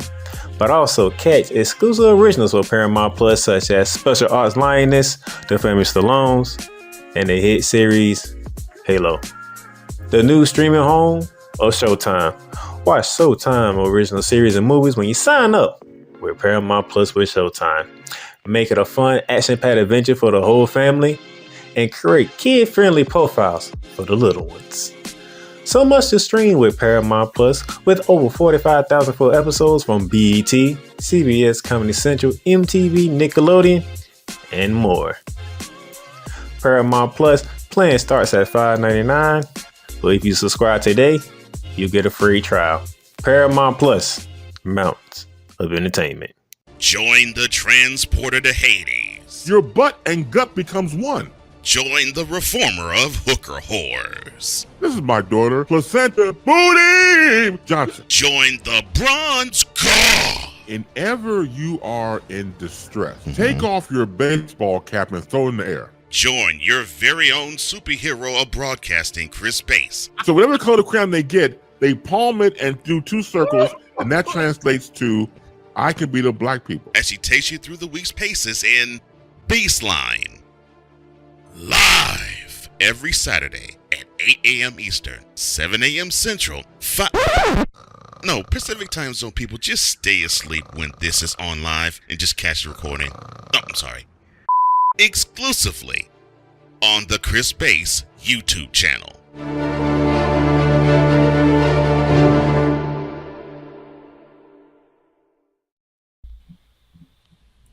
Welcome back to Shooting Lights Out. And if you ask me, I think the Lakers need to throw their jerseys up in there for the stretch call.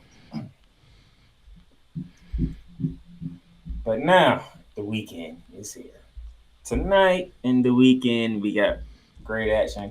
So, let me pull it up. Because I think that's the one I deleted by accident. Go me. All right, there we go. We got it. So here we go. Tonight we have a triple header on ESPN. Surprisingly, they got triple on ESPN knowing they cover the NFL draft at the same time. That should be fun. We got the Bucks and Pacers up in Indy, the Clippers and Mavs down in Dallas, and the Timberwolves and Suns down in Phoenix. Beginning with the Milwaukee Bucks and the Indiana Pacers tied at 1-1 apiece going into Game 3. As me and Cool mentioned earlier, and Coach Johnson, you just joined us, Chris Middleton is questionable for tonight's game. And the other question that most people are asking, Giannis will not be playing this game either.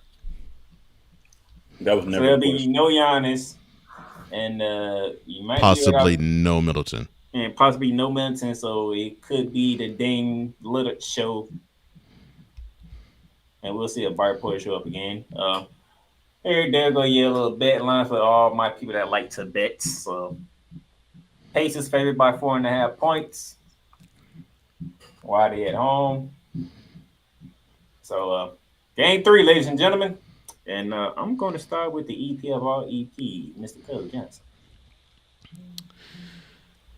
Game 2 was telling. The Bucks rode Dame's hot first half in Game 1. And I think they felt as though it was going to be more of the same. And the Pacers in the second half was like, nah, it's not. It's not. You're going to need your boy that wears 34 if you're going to win this series. And now we are looking at the possibility of, and I actually have to acquiesce to Cool on this one. It is looking more and more like the Pacers are going to take this series from the Bucks. And reason being, I mean, you have two reasons to me that's just glaring. Giannis being out is a blow to the Bucks. Chris Middleton being out is also a blow to the Bucks. And Doc Rivers being the head coach of the team is another blow. I mean, he does better when he's a color commentator on ESPN or TNT when he break it down the game there. But in terms of the X's and O's on the sideline, he'll mess the team up in the playoffs. Just ask the Celtics, the Clippers, the Magic, the Sixers, and now we'll be asking the Bucks, because he just simply tanks teams when it comes to playoffs because his X's and O's and the way he manages his team, it's horrible. What I don't like about the Bucks right now is you have a team that really doesn't they really don't believe in one another.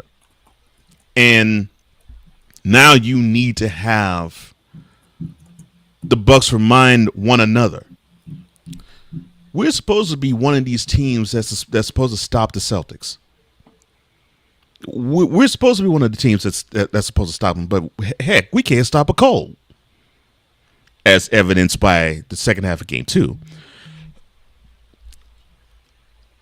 This is what they have to do. They have to make a bigger commitment on defense, and they must crash those boards. And yeah, they may be smaller, but there's no excuse. They got to do it because that's the only way they're going to win.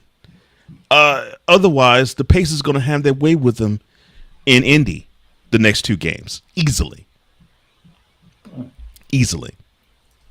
All right, so you got that going, and Cool McCain. So it's really, really, really, really imperative for Milwaukee to get a game tonight. Yes. They can't lose game 2 and 3, especially if you don't have Middleton. They got to find a way. I don't know how if they don't have Middleton too, but Milwaukee got to win this game.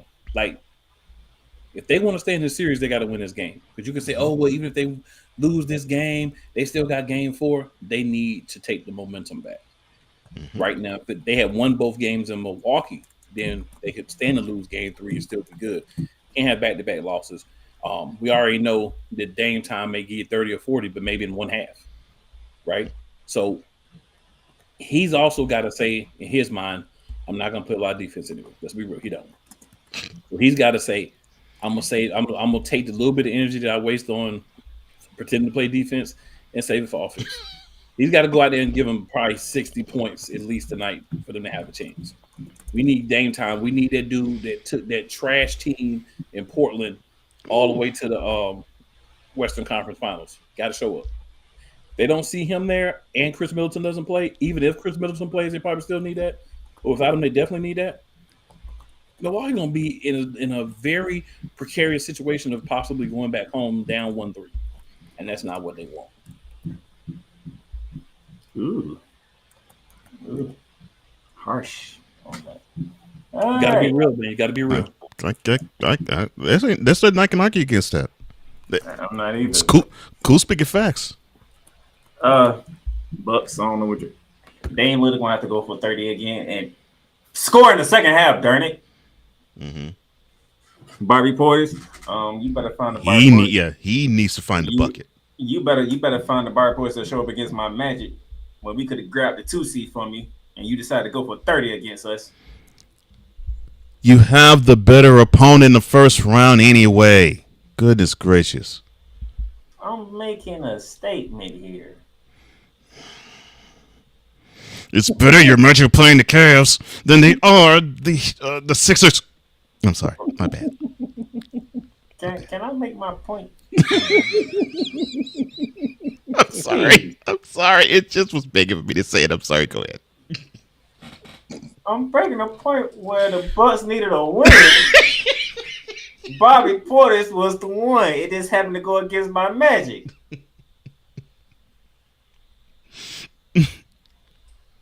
Jeez. Tell them why you mad, son. Yeah, tell me why you mad, son. You're talking to you, not me. That Bobby Portis needs to show up. Oh man. They took home court from you. They had all 5 guys in double figures in game 2. And that's without Tyrese Halliburton going in. Right. And you know one of them games is coming soon rather than later. That probably is going to be the game 3 explosion. So Doc Rivers, a lot of people look at you because they like looking at you. You're an easy target. That is called you're an easy target. Homie just needs to win some playoff series. Like, what you gonna do? You ain't gonna have Giannis tonight. You might not have Chris Middleton tonight. So, and Brook Lopez, get your big tall ass in the goddamn paint, please. Play like a big man. Jeez. Yes. Bro, he gonna mess that back up again. Play like you're the biggest man on the court. Come on, man. He's literally the tallest guy on the goddamn court. And you out here giving me 6 damn points like Kristaps Porzingis did on Wednesday. The unicorn. I forgot that is Porzingis' nickname. Goodness gracious. Y'all better do something. Y'all gotta. You talking about winning championship? You fired a coach who was 30-13 because he didn't have the captivation of the freaking locker room. That's what I still find funny. You fire a coach and the team was 30-13.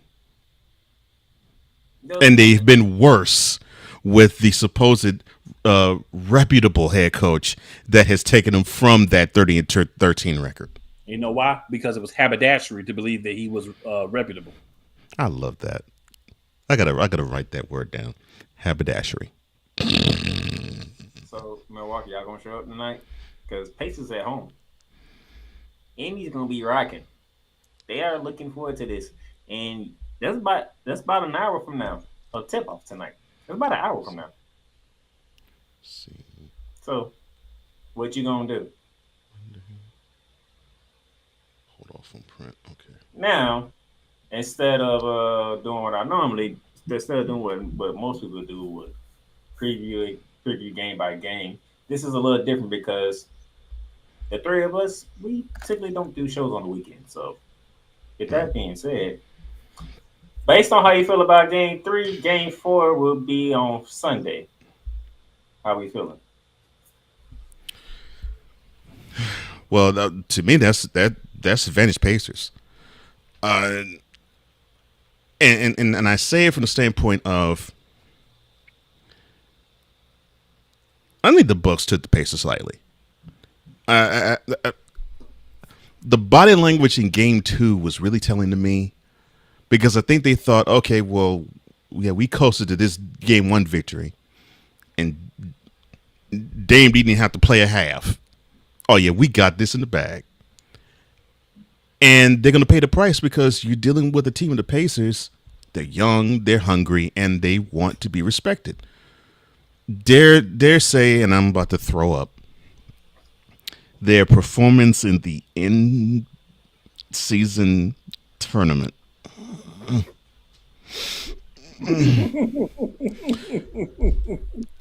brought us to understanding that the Pacers actually are a team to be reckoned with in terms of if you are an Eastern Conference power and you actually take this team for granted, you can get bounced. And I think that's what the Bucks are in they're in the crosshairs of being bounced. Oh no, by the way, they don't have Giannis. Oh, by the way, they may not have Chris Middleton. Basically, they won't. And oh, by the way, they have one of the worst playoff coaches in modern day history on their sideline. So it just doesn't look good for the Bucks. It really doesn't. It sounds like Cole saying this series ending in 5. I don't want to say 5, but the way the Bucks looked. Well, Seriously, the way the Bucks looked in the second half of game 2, I'm like, man, you took this team too lightly, and you about to pay the price. Well, basically, you're saying Pacers defend their home court. Yeah, Pacers is going to defend on court, but the Bucks need to take one, and I'm with Cool. They need to take this game tonight, and if they don't, forget Sunday. 2-2 or 3-1.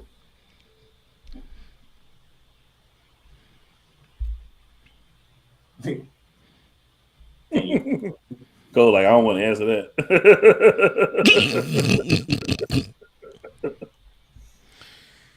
You answer it. Me? Yeah, you. Oh, I'll answer the question for you. So it's gonna be 2-2. Milwaukee gonna find a way to win one of these games in Indiana. But here's the problem: if it's not game 3, then you're putting yourself in a situation where you got to win like 4 out of 5. Well, 3 out of 5. You know what I'm saying?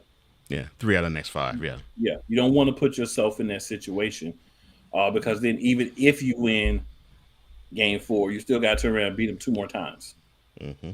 Whereas if you take care of business in game 3, you put a little bit more of the pressure back on to Indianapolis. And Indianapolis hasn't shown throughout the last couple of years that they handle pressure very well.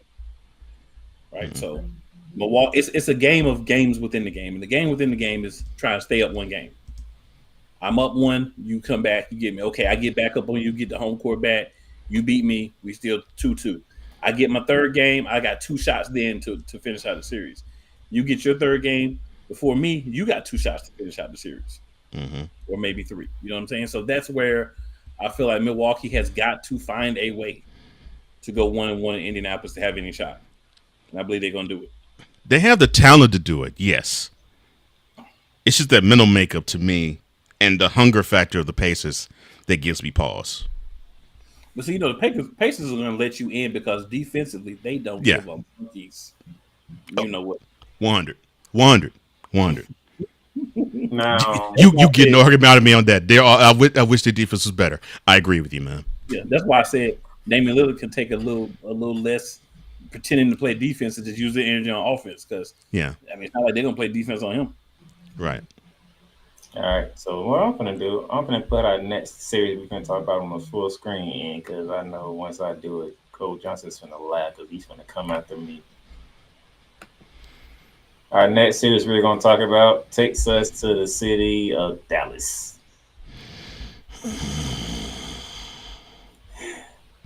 1-1 going to Dallas between the Los Angeles Clippers and the Dallas Mavericks. And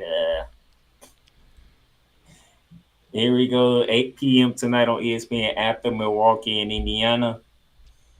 Mavericks 4.5 favorites at home. Kawhi's back for the Clippers, so I'm going to go to Cool McCain first because I already know Cole Johnson's going to throw me in the 10 fan club for the Clippers. For this series, you can make me number 11 because I believe the Clippers, with Kawhi back, they're going to handle business tonight. Oh, Silky John Stone is going to be back pulling in 15 to 17 footers all over the place. Oh, my God. And facilitating and making the team better and making you have to guard him. And that, therefore, less defensive focus on every other player on that team. Because that's the cog that makes this team run. Them being 1-1 without him and him being able to play in game 3, that's a huge deal for the Clippers. Remember, your boy told you last week on there, if the Clippers are healthy, they win in this series. Well, we're hearing that the Clippers are going to be healthy. So what kind of analyst would I be if I go back on my own word?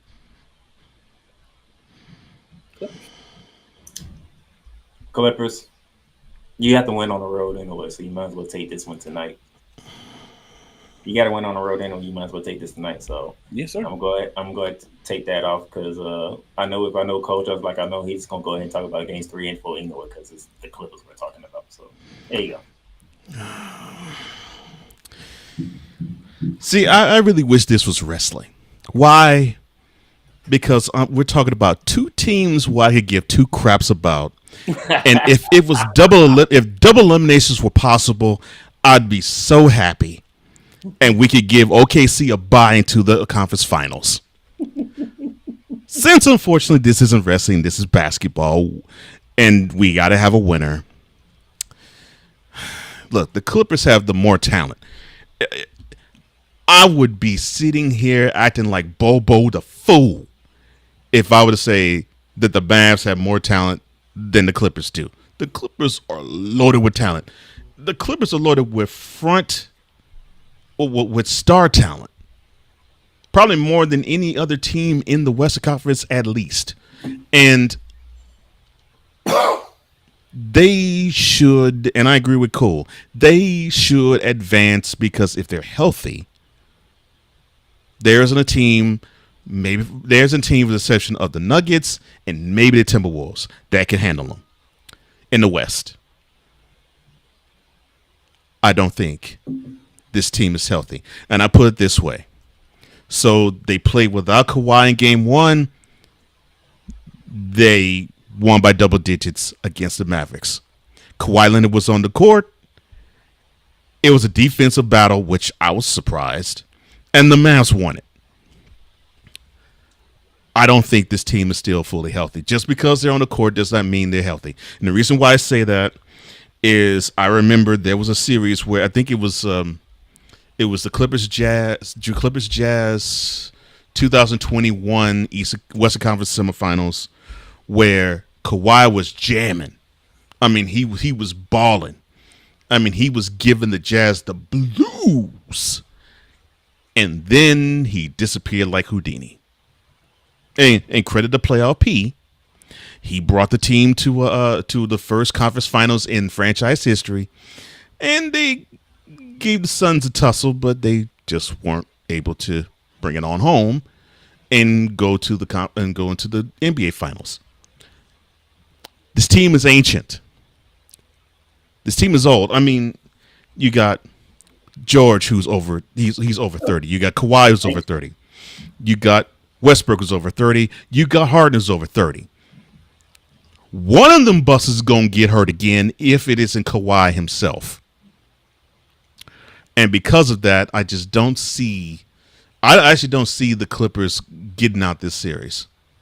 However, I do see this being 2-2 because I think they'll split in Dallas. Yeah. So the three of us have at least a 2-2 split. I'm looking for a 3-1. But okay. They do got Luka the Clipper Cola. And Cole Johnson, I got a stat for you when it comes to Luka. You know how many games Luka has played against the Clippers in the playoffs? It's been I'm sure it's been many. I can't remember how many. 10 games. Yeah, I suppose it's been many games. Yeah. Tonight would be 11. Mm-hmm. I know you love numbers, right? Yep. In the 10 games against the Clippers in the playoffs, he boogies on them. Luka is averaging 33.9 points per game. Yeah, he boogies on them. Mm-hmm. 8.9 rebounds a game. Yeah. 9.3 assists per game. Shooting 48% from the field and 38% from three. Yeah. Yeah, do boogies on the Clippers. I don't know what it is about them, but he seems to love playing against them. So that's the Clippers and the Mavericks, 8 p.m. tonight at the Milwaukee in Indiana. And then we have the third of a triple header. I'm surprised ESPN is doing a triple header right alongside the NFL draft. I'm not. At least the guys at TNT can take a day off. Yeah, I'm not. Now let's go to the Valley. I mean, ESPN has about 25 channels.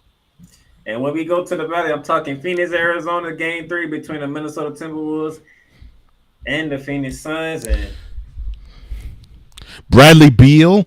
Not yet.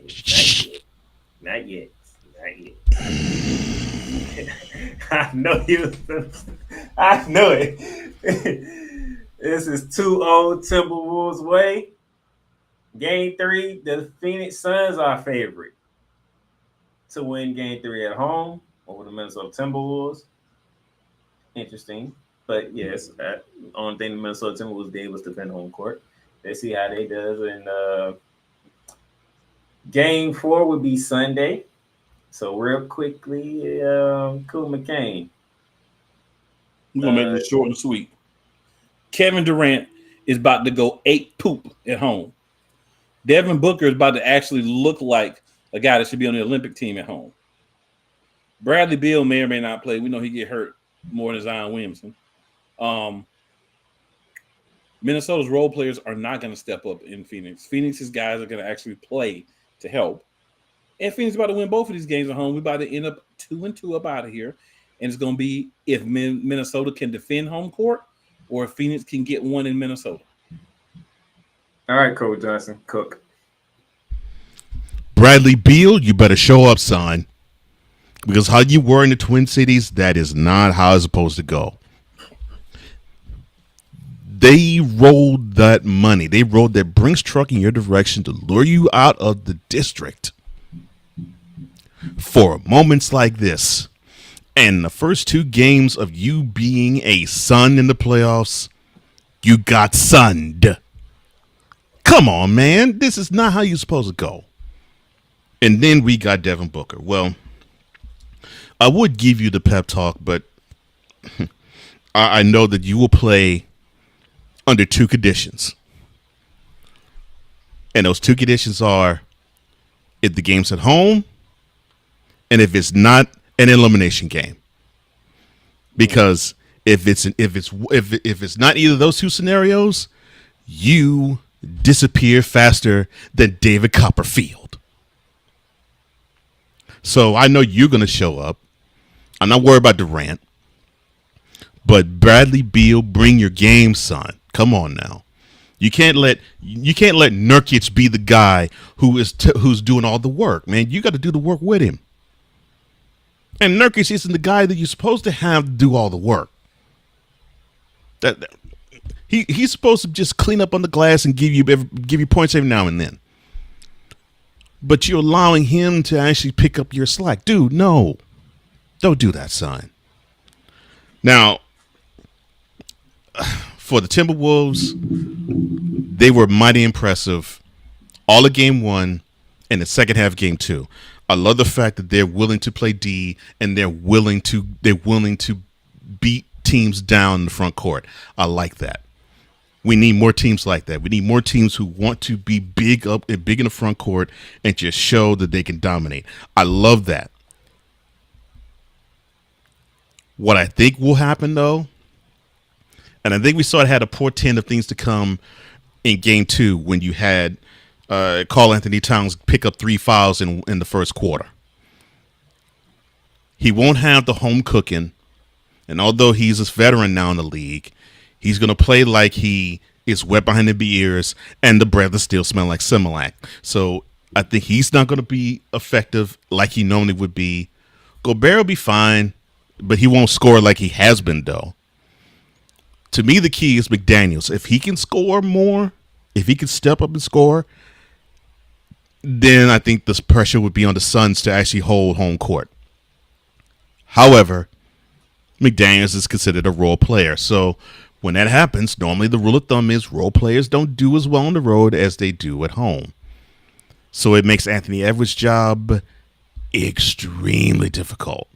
And mind you, he came off a game where he only scored 15 points of 3 of 12 shooting and had 8 dimes. So I know he's going to want to come out and prove something, but you got to have the supporting cast do the same. I don't know if they're up for the task. So I think the Suns will do to the Timberwolves like what T-Wolves did to the Suns in the Twin Cities. And when they leave the desert, that series is going to be tied at 2. So, great stuff, Cole Johnson. Great stuff. Thank you. But once again, Devin Booker is going to ball out because it's a home game and it's not an elimination game. But can I add to your point when it comes to a Bradley Beal or Kevin Durant? Oh, please do, sir. That you might have overlooked in a way. So, first of all, Kevin Durant. Anthony Edwards made it known in game 1. He coming for your head. Okay? And the crazy thing is, you was the favorite player that he grew up watching. And he putting you on notice, so Kevin Durant. Yep. You're still one of the elite scorers in the game. Am I mistaken? You are not, sir. So Kevin Durant, while you at home, send a message back to the young buck. Tell him, hey, you got to come get this throne, homie. But Durant don't want to be a leader, and he's all decrepit.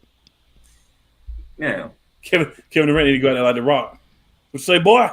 It's my team, boy. My game, boy. My series, boy. Yeah. Mm-hmm. See, yeah. Let me learn you something. Dang, this brush. Doggone it. Let's get stuck on these naps. Now to Cole Johnson's forget this brush. Bradley Beal point.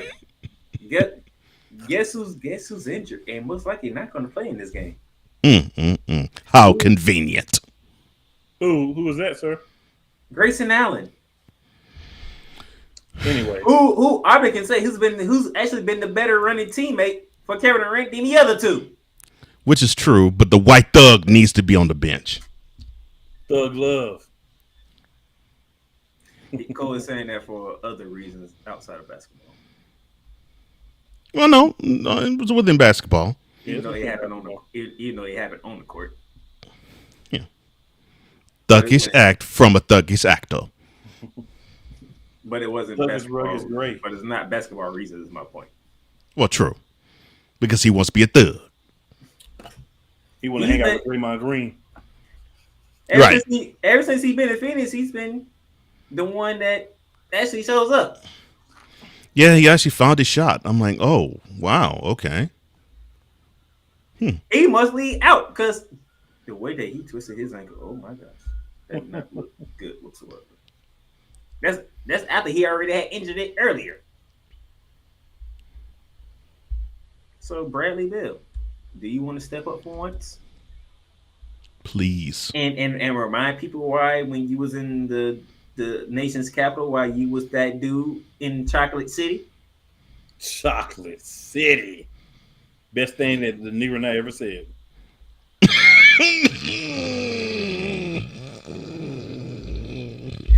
I hate the fact Cool said that because he knew who I got it from. I hate that fact there. That's the why I hate what you just said. Like you knew who I got it from. As soon as I heard it. That is still the best nickname for Stephen A. Smith I ever heard. So Bradley Beal, you want to show up? Devin Booker. At one point in time, hold on. At one point in time, he was supposed to be the next Kobe Bryant. Yeah, he was supposed to be him. Yes, in his own mind.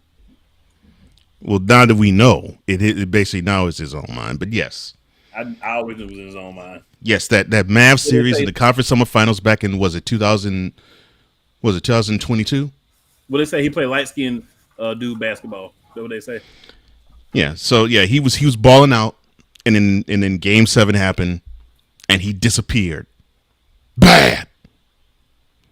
When Luka Doncic put in that work, dude was like, "My name is Luka. I got this jumper. You can't stop." Oh, lucky donkey. So that's what you gonna do? You at home tonight? No excuses tonight. You're down 0-2. You might as well put everything out there to make sure you make it back to Minnesota. That man might not got nothing to put out there. That's what I be trying to get people to understand. That man ain't got nothing left. That man broke. Mind, body, and soul. That man broke. Oh Lord. Oh my gosh. So that's tonight, ladies and gentlemen. Let's see what happens in this triple header. Water from a turnip. Which kicks off in about 45 minutes right now, beginning in the East with the Milwaukee Bucks and the Indiana Pacers. Now, let's move to Saturday. 4 games on the docket, 2 in the East, 2 in the West. I'm going to make it real quickly. We're going to the East first. right there on your screen. Cole Johnson. You got Cleveland and Orlando in Game 4, and then you got the Boston Celtics and the Miami Heat in Game 3. Saturday. Oh, This Saturday. weekend, by the Let way, me see. Mhm. this weekend, Florida is the place to be at if you're a basketball or a hockey fan. Oh, the Lightning and Panthers are hosting player games in the Stanley Cup. They Wow. facing each other, Oh, they're facing each other. Okay. Wow. and about to get the Lightning about to get swept. Okay. Let me see. I really don't have any faith in Cleveland in Walt Disney World, so I think that series is going to be 2-2. So Playmaker, you're gonna have a smile put on your face because I think they're gonna. Now I won't say duplicate 120 points, but they may get another 100 though. And Man, but you ain't listen.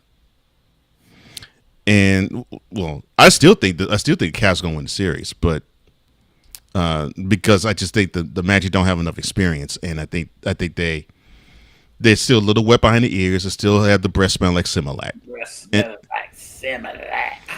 Yeah, if they didn't toss up lunches with Gerbers in their mouth, I would probably give the Magic to Don, but no, I can't. Game 3 between the Heat and the Celtics. South Beach. I think the Celtics will take Game 3, but I believe this series will be 2-2 when they play. I think they play Monday. Yeah, but I think the Celtics take Game 3. Cool. I'm actually going to agree with both of the picks from Mr. Johnson. For this game, I do have Orlando beating Cleveland. So they had their mojo, but they lost it. And it's not easy to get that thing back. Once you lose that thing, it's kind of hard to get that thing back. And Orlando ain't trying to give it up. Sure ain't. You know what I'm saying? Boston's the better team. Mm-hmm. Boston got a wake-up call. That's right. So it's time for them to come out and just say, you know what? We ain't playing with y'all no more. Right. We got teams out here looking at us like, oh, y'all done let these cats get a win on you without Jimmy Butler? Mm-hmm. Nah, they coming to play. They coming to take heads the next 2 games. Yeah. No more games is being played. This is over in 5. And for some reason, the Celtics seem to play better on the road. I don't understand it. I don't. So they can't take no more L's. Where they trying to get, they got to be more serial. Yeah. Yeah. They got to take as few L's as possible and play as least amount of games as possible. I 100% agree with you. 100% agree with that. Orlando, just repeat what you did Wednesday. Not Wednesday, but yesterday. Just repeat what you did. Get on the glass. That's it. I think you'll be happy. I think you'll be happy to what's going to happen, Playmaker. I you got to work Cleveland on the glass. You're going to win. Yeah. Because for some reason, if Evan Mobley can't get on the glass, his game just disappears. I don't know. Orlando about to win about 3 in a row real quick. I tell y'all. I think Cool over there laughing, but watch when it happens. Now I got that script like Shaq. I think Cool just said so you say the match is going to come back to Orlando up 3-2. Okay. Yes, sir. All right. And prediction sure to go wrong. I have no idea what to do with this. I have no idea what to do with this Boston Miami series because you think one way and it goes the other way. No prediction sure to go wrong. Yes, so it's like where everybody's saying Boston's finna come back revengers and all this other stuff, and here come the Heat again. It's like if Jimmy Butler ain't out there, they ain't win no more games, bro. They have no more opportunities. That was their opus. That was their. No. This is our shout out. This is our flowers to beat Jimmy Butler. Since he ain't playing, we had to get one for you, big dog. Himmy. But unless he come out, Boston should win, but I would not be surprised if Miami is sitting around here like, y'all must have forgot who we are. I'm still disgusted in the Celtics. The heck you let them beat you by 10 in your crib without Jimmy Butler? Because their coach is not good. They got the young Doc Rivers over there. Young Doc Rivers. So that's the east side. Let's go to the west side. Cool McCain, we got your side. We have the Thunder. They are in the Big Easy to take on the Pelicans. No word on Zion Williamson as of yet. And then the nightcap for tomorrow. Will there be another sweep in Crypto.com arena? Go ahead, Cool. So I'm gonna start with OKC in New Orleans. New Orleans, if you don't want to be swept, this is the game to win because you can watch the next game after yours and understand what happens when you go down 3-0. Okay, so if you're gonna win, if you're gonna have any iota, any shred, any hope, any belief, any just faith that you're gonna win this series, you better win tomorrow. Any belief, real talk. If you catch that L tomorrow, and you're gonna follow the Lakers home. And yes, I just answered 2-1. The Los Angeles Lakers had the opportunity in Game 3 to win. The Los Angeles Lakers had the opportunity in Game 1 and 2 as well. But they're playing a better team with a better bench, with a better coach, and a better collection of talent. And a better focus. And better focus as well, yes, sir. They are going to go ahead and sweep this thing on out. As Cole said, I tried to give y'all a game. Y'all ain't want it, so that's cool. That's the L. You know what I'm saying? Y'all ain't want it. Y'all ain't want to try to give you one like that win one. Like, you know what I mean? Be 4-1, gentleman sweep. Nah, y'all don't want to be gentlemen. Y'all want to get swept. So we're going to give y'all that sweet. Chuck got the broom out. I got the broom out. You know what I'm saying? Steven, they going to be there. Nigger night with his broom. It's going to be all good. Nuggets in 4. New Orleans, I'm going to give you the benefit that you're going to come ready to get a game. So Cole Johnson, he missed this part of the show. So New Orleans. Matter of fact, I'm not even going to say New Orleans. Brandon Ingram. If you that dude, you better take more than 10 shots. Oh, Cole? You just answered the question. Yes, sir. Just like Vicola said in the comments here, when that happens, not if, when it happens, we need another LeBron James annual end of season service at the City Field. Oh, Lord. Anyway. Another end of season service. Okay. Brandon Ingram, I'm going to need more than 10 shots if the Pelicans is going to stave off elimination and not get swept. 20. You can't be around here taking 20 shots. No, he got to take 20. In 2 games. Yeah, he got to take 20 in 1 game. 21 game. You got 18 points both games, and you took 10 shots in both games, and you hit half of them in both games. The low should be 20. Not the low. If you that dude, because Zion, we don't know the status of Zion. Ain't sounding good either. Yeah, we do know this. We do know the status of Zion. Ow! So Brandon Ingram, you gonna rise up or something? Are you gonna rise up and make sure the Pelicans don't get swept? Because if you don't show up, CJ McCollum can't do it on his own. I said you got to rise on up for this game, sir. And those of you, if you know me, you know what team I hate, so you already know what I want. Just in case they don't know, Playmaker, tell them. I'm gonna let Cole tell them. Well, all right, for the Pelicans and Thunder. Look, Pelicans. Let me see if I can say this with this much compassion as I have. You don't rep my birthplace very well.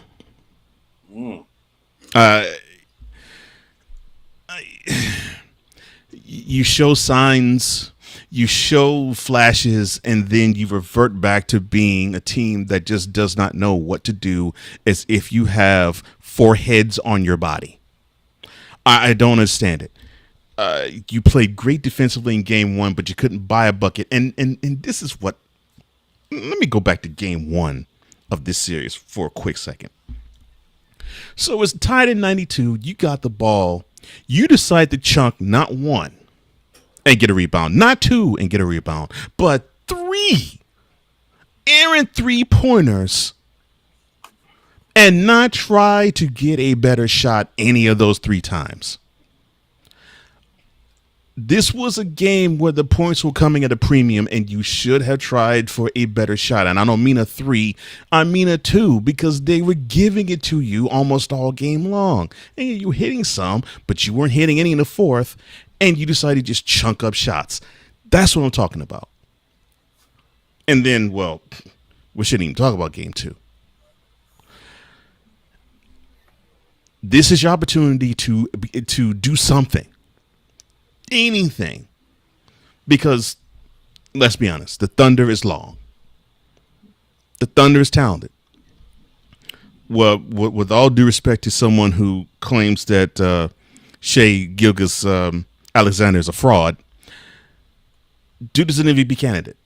And when he comes to play, the dude balls. Now, what you have to do is take advantage of the fact he's young. So take advantage of that. Take advantage of the fact that Chet Holmgren is young as well, and try to nullify that and make the stage bigger than it is for them. You do that, I think you can take these 2 games in New Orleans. I don't think you can. You probably take 1. You're not going to take 2. And as for the Nuggets and Lakers, you see, Playmaker. He rooted for old 23 when he was down in the Heat.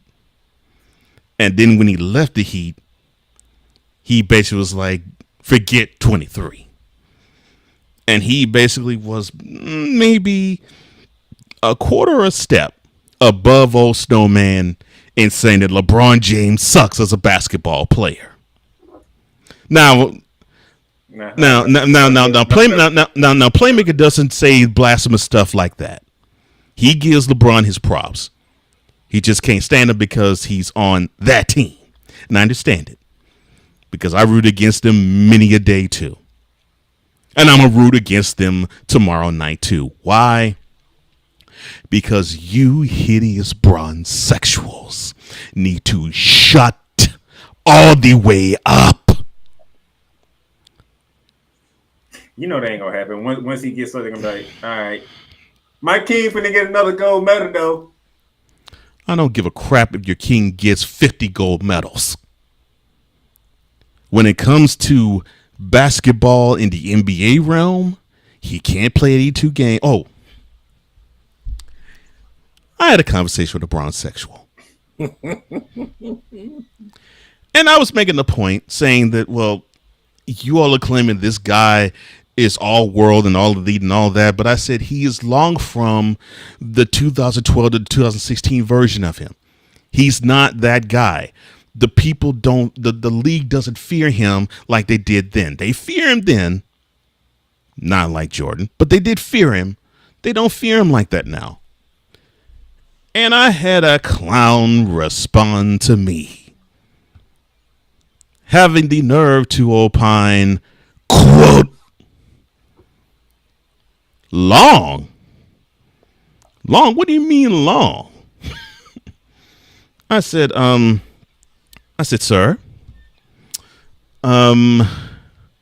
He says, oh yeah, he's still all NBA. I said, okay. Let's see. 1, is he the greatest player in the game today? No. Number 2, is he the greatest player on his team? No. Number 3, does he come close to playing 82 games in the season? No. So with those 3 things, that means that LeBron James is long from the 2012 to 2016 self, because he would come closer to playing 82 games then. He was the greatest player on his team, and people thought he was the greatest player in the game of that day. You have these bronze sexuals with this guy who is 39 years and 4 months of age thinking that the ground is sweet once he steps on it. They still believe that the air is sweet when he breathes it. And they still believe his crap tastes like Skittles when he deposits.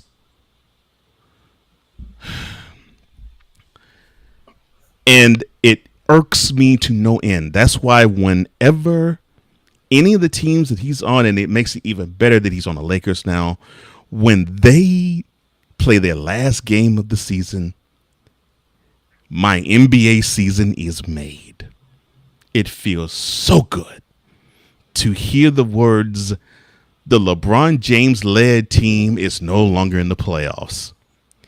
Because now you have to resort to ad hominem attacks but my guy did this in this era, and my guy did this at this age, versus, wow, my guy did this in this game. Bronsexuals. LeBron James is long from what he was when he was a heel. He actually is long from when he was with the Cavs the second time around. He is an elder statesman. And I know he's doing 25-7-7. He is an elder statesman, which means that there's going to come times where he just is not going to have it in the tank. And we're seeing it in this series where in the first half, he's giving you everything. And the second half, he's giving you nothing. It is like that skit, or she's like, it's like that joke that Bernie Mac said one time when he said to his wife, I'll give you 2 minutes and a half. Well, bronsexuals, LeBron James is on the basketball court giving you 2 minutes and a half. And when he gives you them 2.5 minutes, it's going to be all world. But best believe that when them 2.5 minutes are over and the deposit's been made,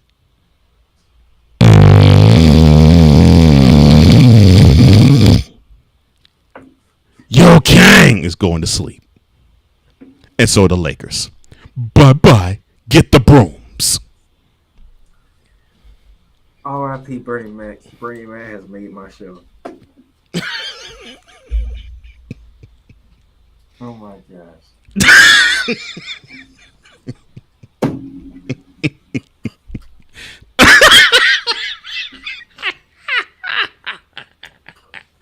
Yes. Ring fresh. 3 minutes. That's all I got. That's all I can give you. Brown might even have 5 on it because it's gonna be the last one of the season. If you don't get to it before I get mine, you fresh out of luck with me. That is LeBron to a T. If you don't get yours when I get mine, you fresh out of luck. There you go. The fact that you said Bernie Mac, I already knew where you was going. Like, oh. Definitely was only one place that you were gonna go after that. I was like, yep, I know where it's going.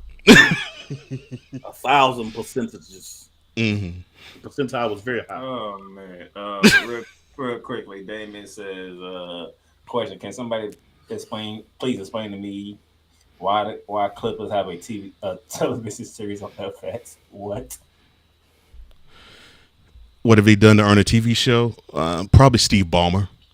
That's probably the best description. The dude is actually he is made for TV. You put the camera on him, he is one of the most entertaining individuals you'll ever see on TV.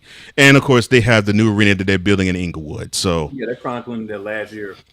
So that's what I'm thinking. They're probably chronicling last year crypto, and probably gonna chronicle their first year in Intuit Dome. But so that's probably why. He is a true fan of the basketball. Yeah, he is. He is. I don't see no other owner act the way that he acts. Mark Cuban Mark was trying to be. That's what I'm saying. Mark Cuban is put to shame. By the way, Steve Ballmer is. And then Sunday, we already went over these series, but just to show y'all what it got. Game 4 between the Knicks and the 76ers. Game 4 between the Clippers and the Mavs. Bucks and Pacers and Timberwolves and Sun. And if I remember correctly, I think Cool is saying 2-2 going back to Madison Square Garden. 2-2 going back to Crypto.com. No, I'm saying Knickerbockers. So he's saying 3-1 Knicks. Okay. Yeah, I'm saying 3-1 Knickerbockers. So he's saying 3-1 Knicks, 2-2 heading back to Crypto. 2-2 going back to Milwaukee, and you saying 2-2 heading back to Minnesota. Yes, sir. Mm-hmm. Cool. All Yes, right, sir. Cole, what you got? 2-2, All right. 3-1. Okay, 2-2 with the definitely 2-2 with the Mavs Clippers. 2-2 2-2 with the Suns and the Timberwolves. I'm leaning more 3-1 Pacers over the Bucks. Okay. And I say 2-2 going back to MSG. So pretty much Cool has it 2-2 except for New York and Philly saying 3-1. Yes, sir. And Cole has it 2-2 for just about all the series on here except for Pacers and Bucks, with Indiana having 3-1. Mm-hmm. The reason I say it is because Joel Embiid in his one leg, you're gonna have to take a break this game. You can't put up another 50. No, he can't put up 50, but I think Maxey probably will take up the load. That's why I'm saying that. Me. I feel you. Yeah. But you are not wrong, my friend. You're not wrong. I can't see Embiid pulling 50 Sunday. Yeah. 2-2 across the board. Are you 2-2 at all four for you? 2-2 across the board. Okay. Except for Phoenix. Okay. Oh, so you think it's going to be 3-1 Timberwolves in that one? Okay. All right. Bradley Beal ain't gonna show up one of them damn games. Bradley Beal might not show up at all. I ain't Bradley Beal doing jack crap in the series. Bradley Beal, I said I wanted Kirk Cousins' agent. Oh Lord, no. That's an agent He said I want Bradley Beal's I want Bradley Beal's agent. Who is that? Because that person got this man a whole lot of racks and a whole lot of bags. And this man has played about as much as I have. To not do, not even play much, not even show up in the playoffs, not even play much in the regular season too. Didn't show up at all. That was one of the season where I'm like, me and Bradley Beal don't play the same amount of games, and it was this year. Oh my! Well, that's that. That's the weekend for you. You got a lot of games to look forward to. So when I come back Wednesday, I don't know who will be joining me Wednesday. I was gonna say Monday, but the way that my schedule has set up, Monday can't happen. We understand, bro. The reason why Monday can't happen because my co-host on Monday, he wanted to tell them why me doing a show on Monday is not gonna happen. Yes, sir. Because of the commercial you need to be playing from Monarchs of Wrestling, which you do play. It will be at 6:30 p.m. Eastern Standard Time. That's right. And we'll be discussing the first night of the draft that will happen tonight for the WWE and previewing night 2 of the draft for the WWE. And if something happened in AEW, like the owner get beat up and pile driver and stuff like that, we might talk about that.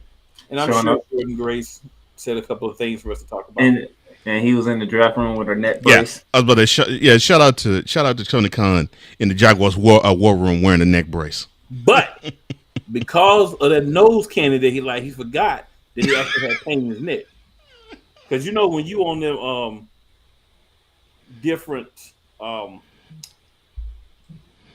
things that numb your pain, you forget.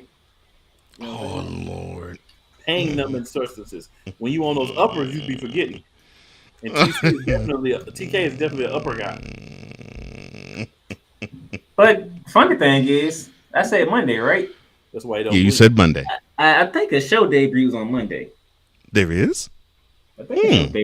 I wonder what show you're talking about, sir. What could that be? What? I don't know.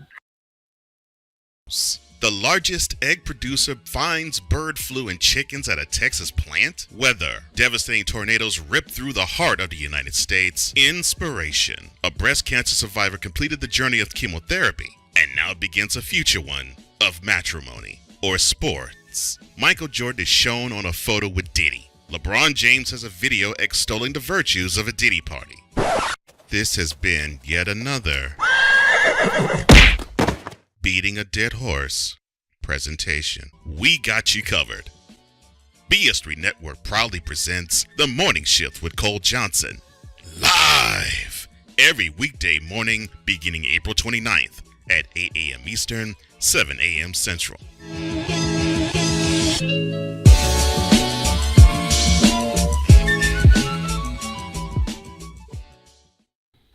Ladies and gentlemen, I just want to say, just in case y'all want to update, one Christopher Middleton will suit up tonight and play for the Milwaukee Bucks. He will be playing. Okay. Well, shoot, my pick may need to change then. Okay. All right, Playmaker. 2-2 all across the board for me then. 2-2 across the board then. All right. Yeah, somebody. I think the nickname that he gave me, I think he need to take that nickname back. What this the man, the hard is what got the creator? This man has a show for 5 straight days. On top of everything else he's already doing. Which is true. Yeah, this is true. Yeah. Are you ready? I'll be making my debut. You got 2 whole days left before man. Yeah, before 8 a.m. Eastern Monday hits. Yeah. Wow. Am I ready? Part of me is, part of me is not. But hopefully I will be, and I think you all gonna like it. And yes, you will still get stuff like and I will give you the guarantee here. I'll give you an exclusive here. Should the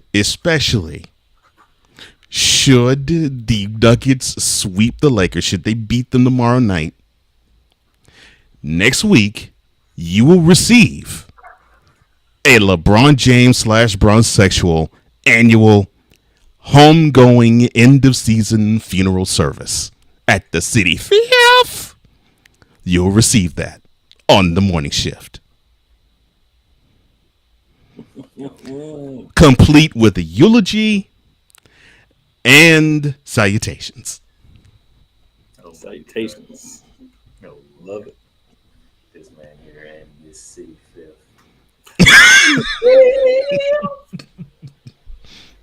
Still didn't put a door on a doorknob yet. What's that? I said, I still didn't put a door on the doorknob yet. Nope. Sure ain't. They still got that building fund going. What? That building fund got it. That's a topic for you on a morning shift right there.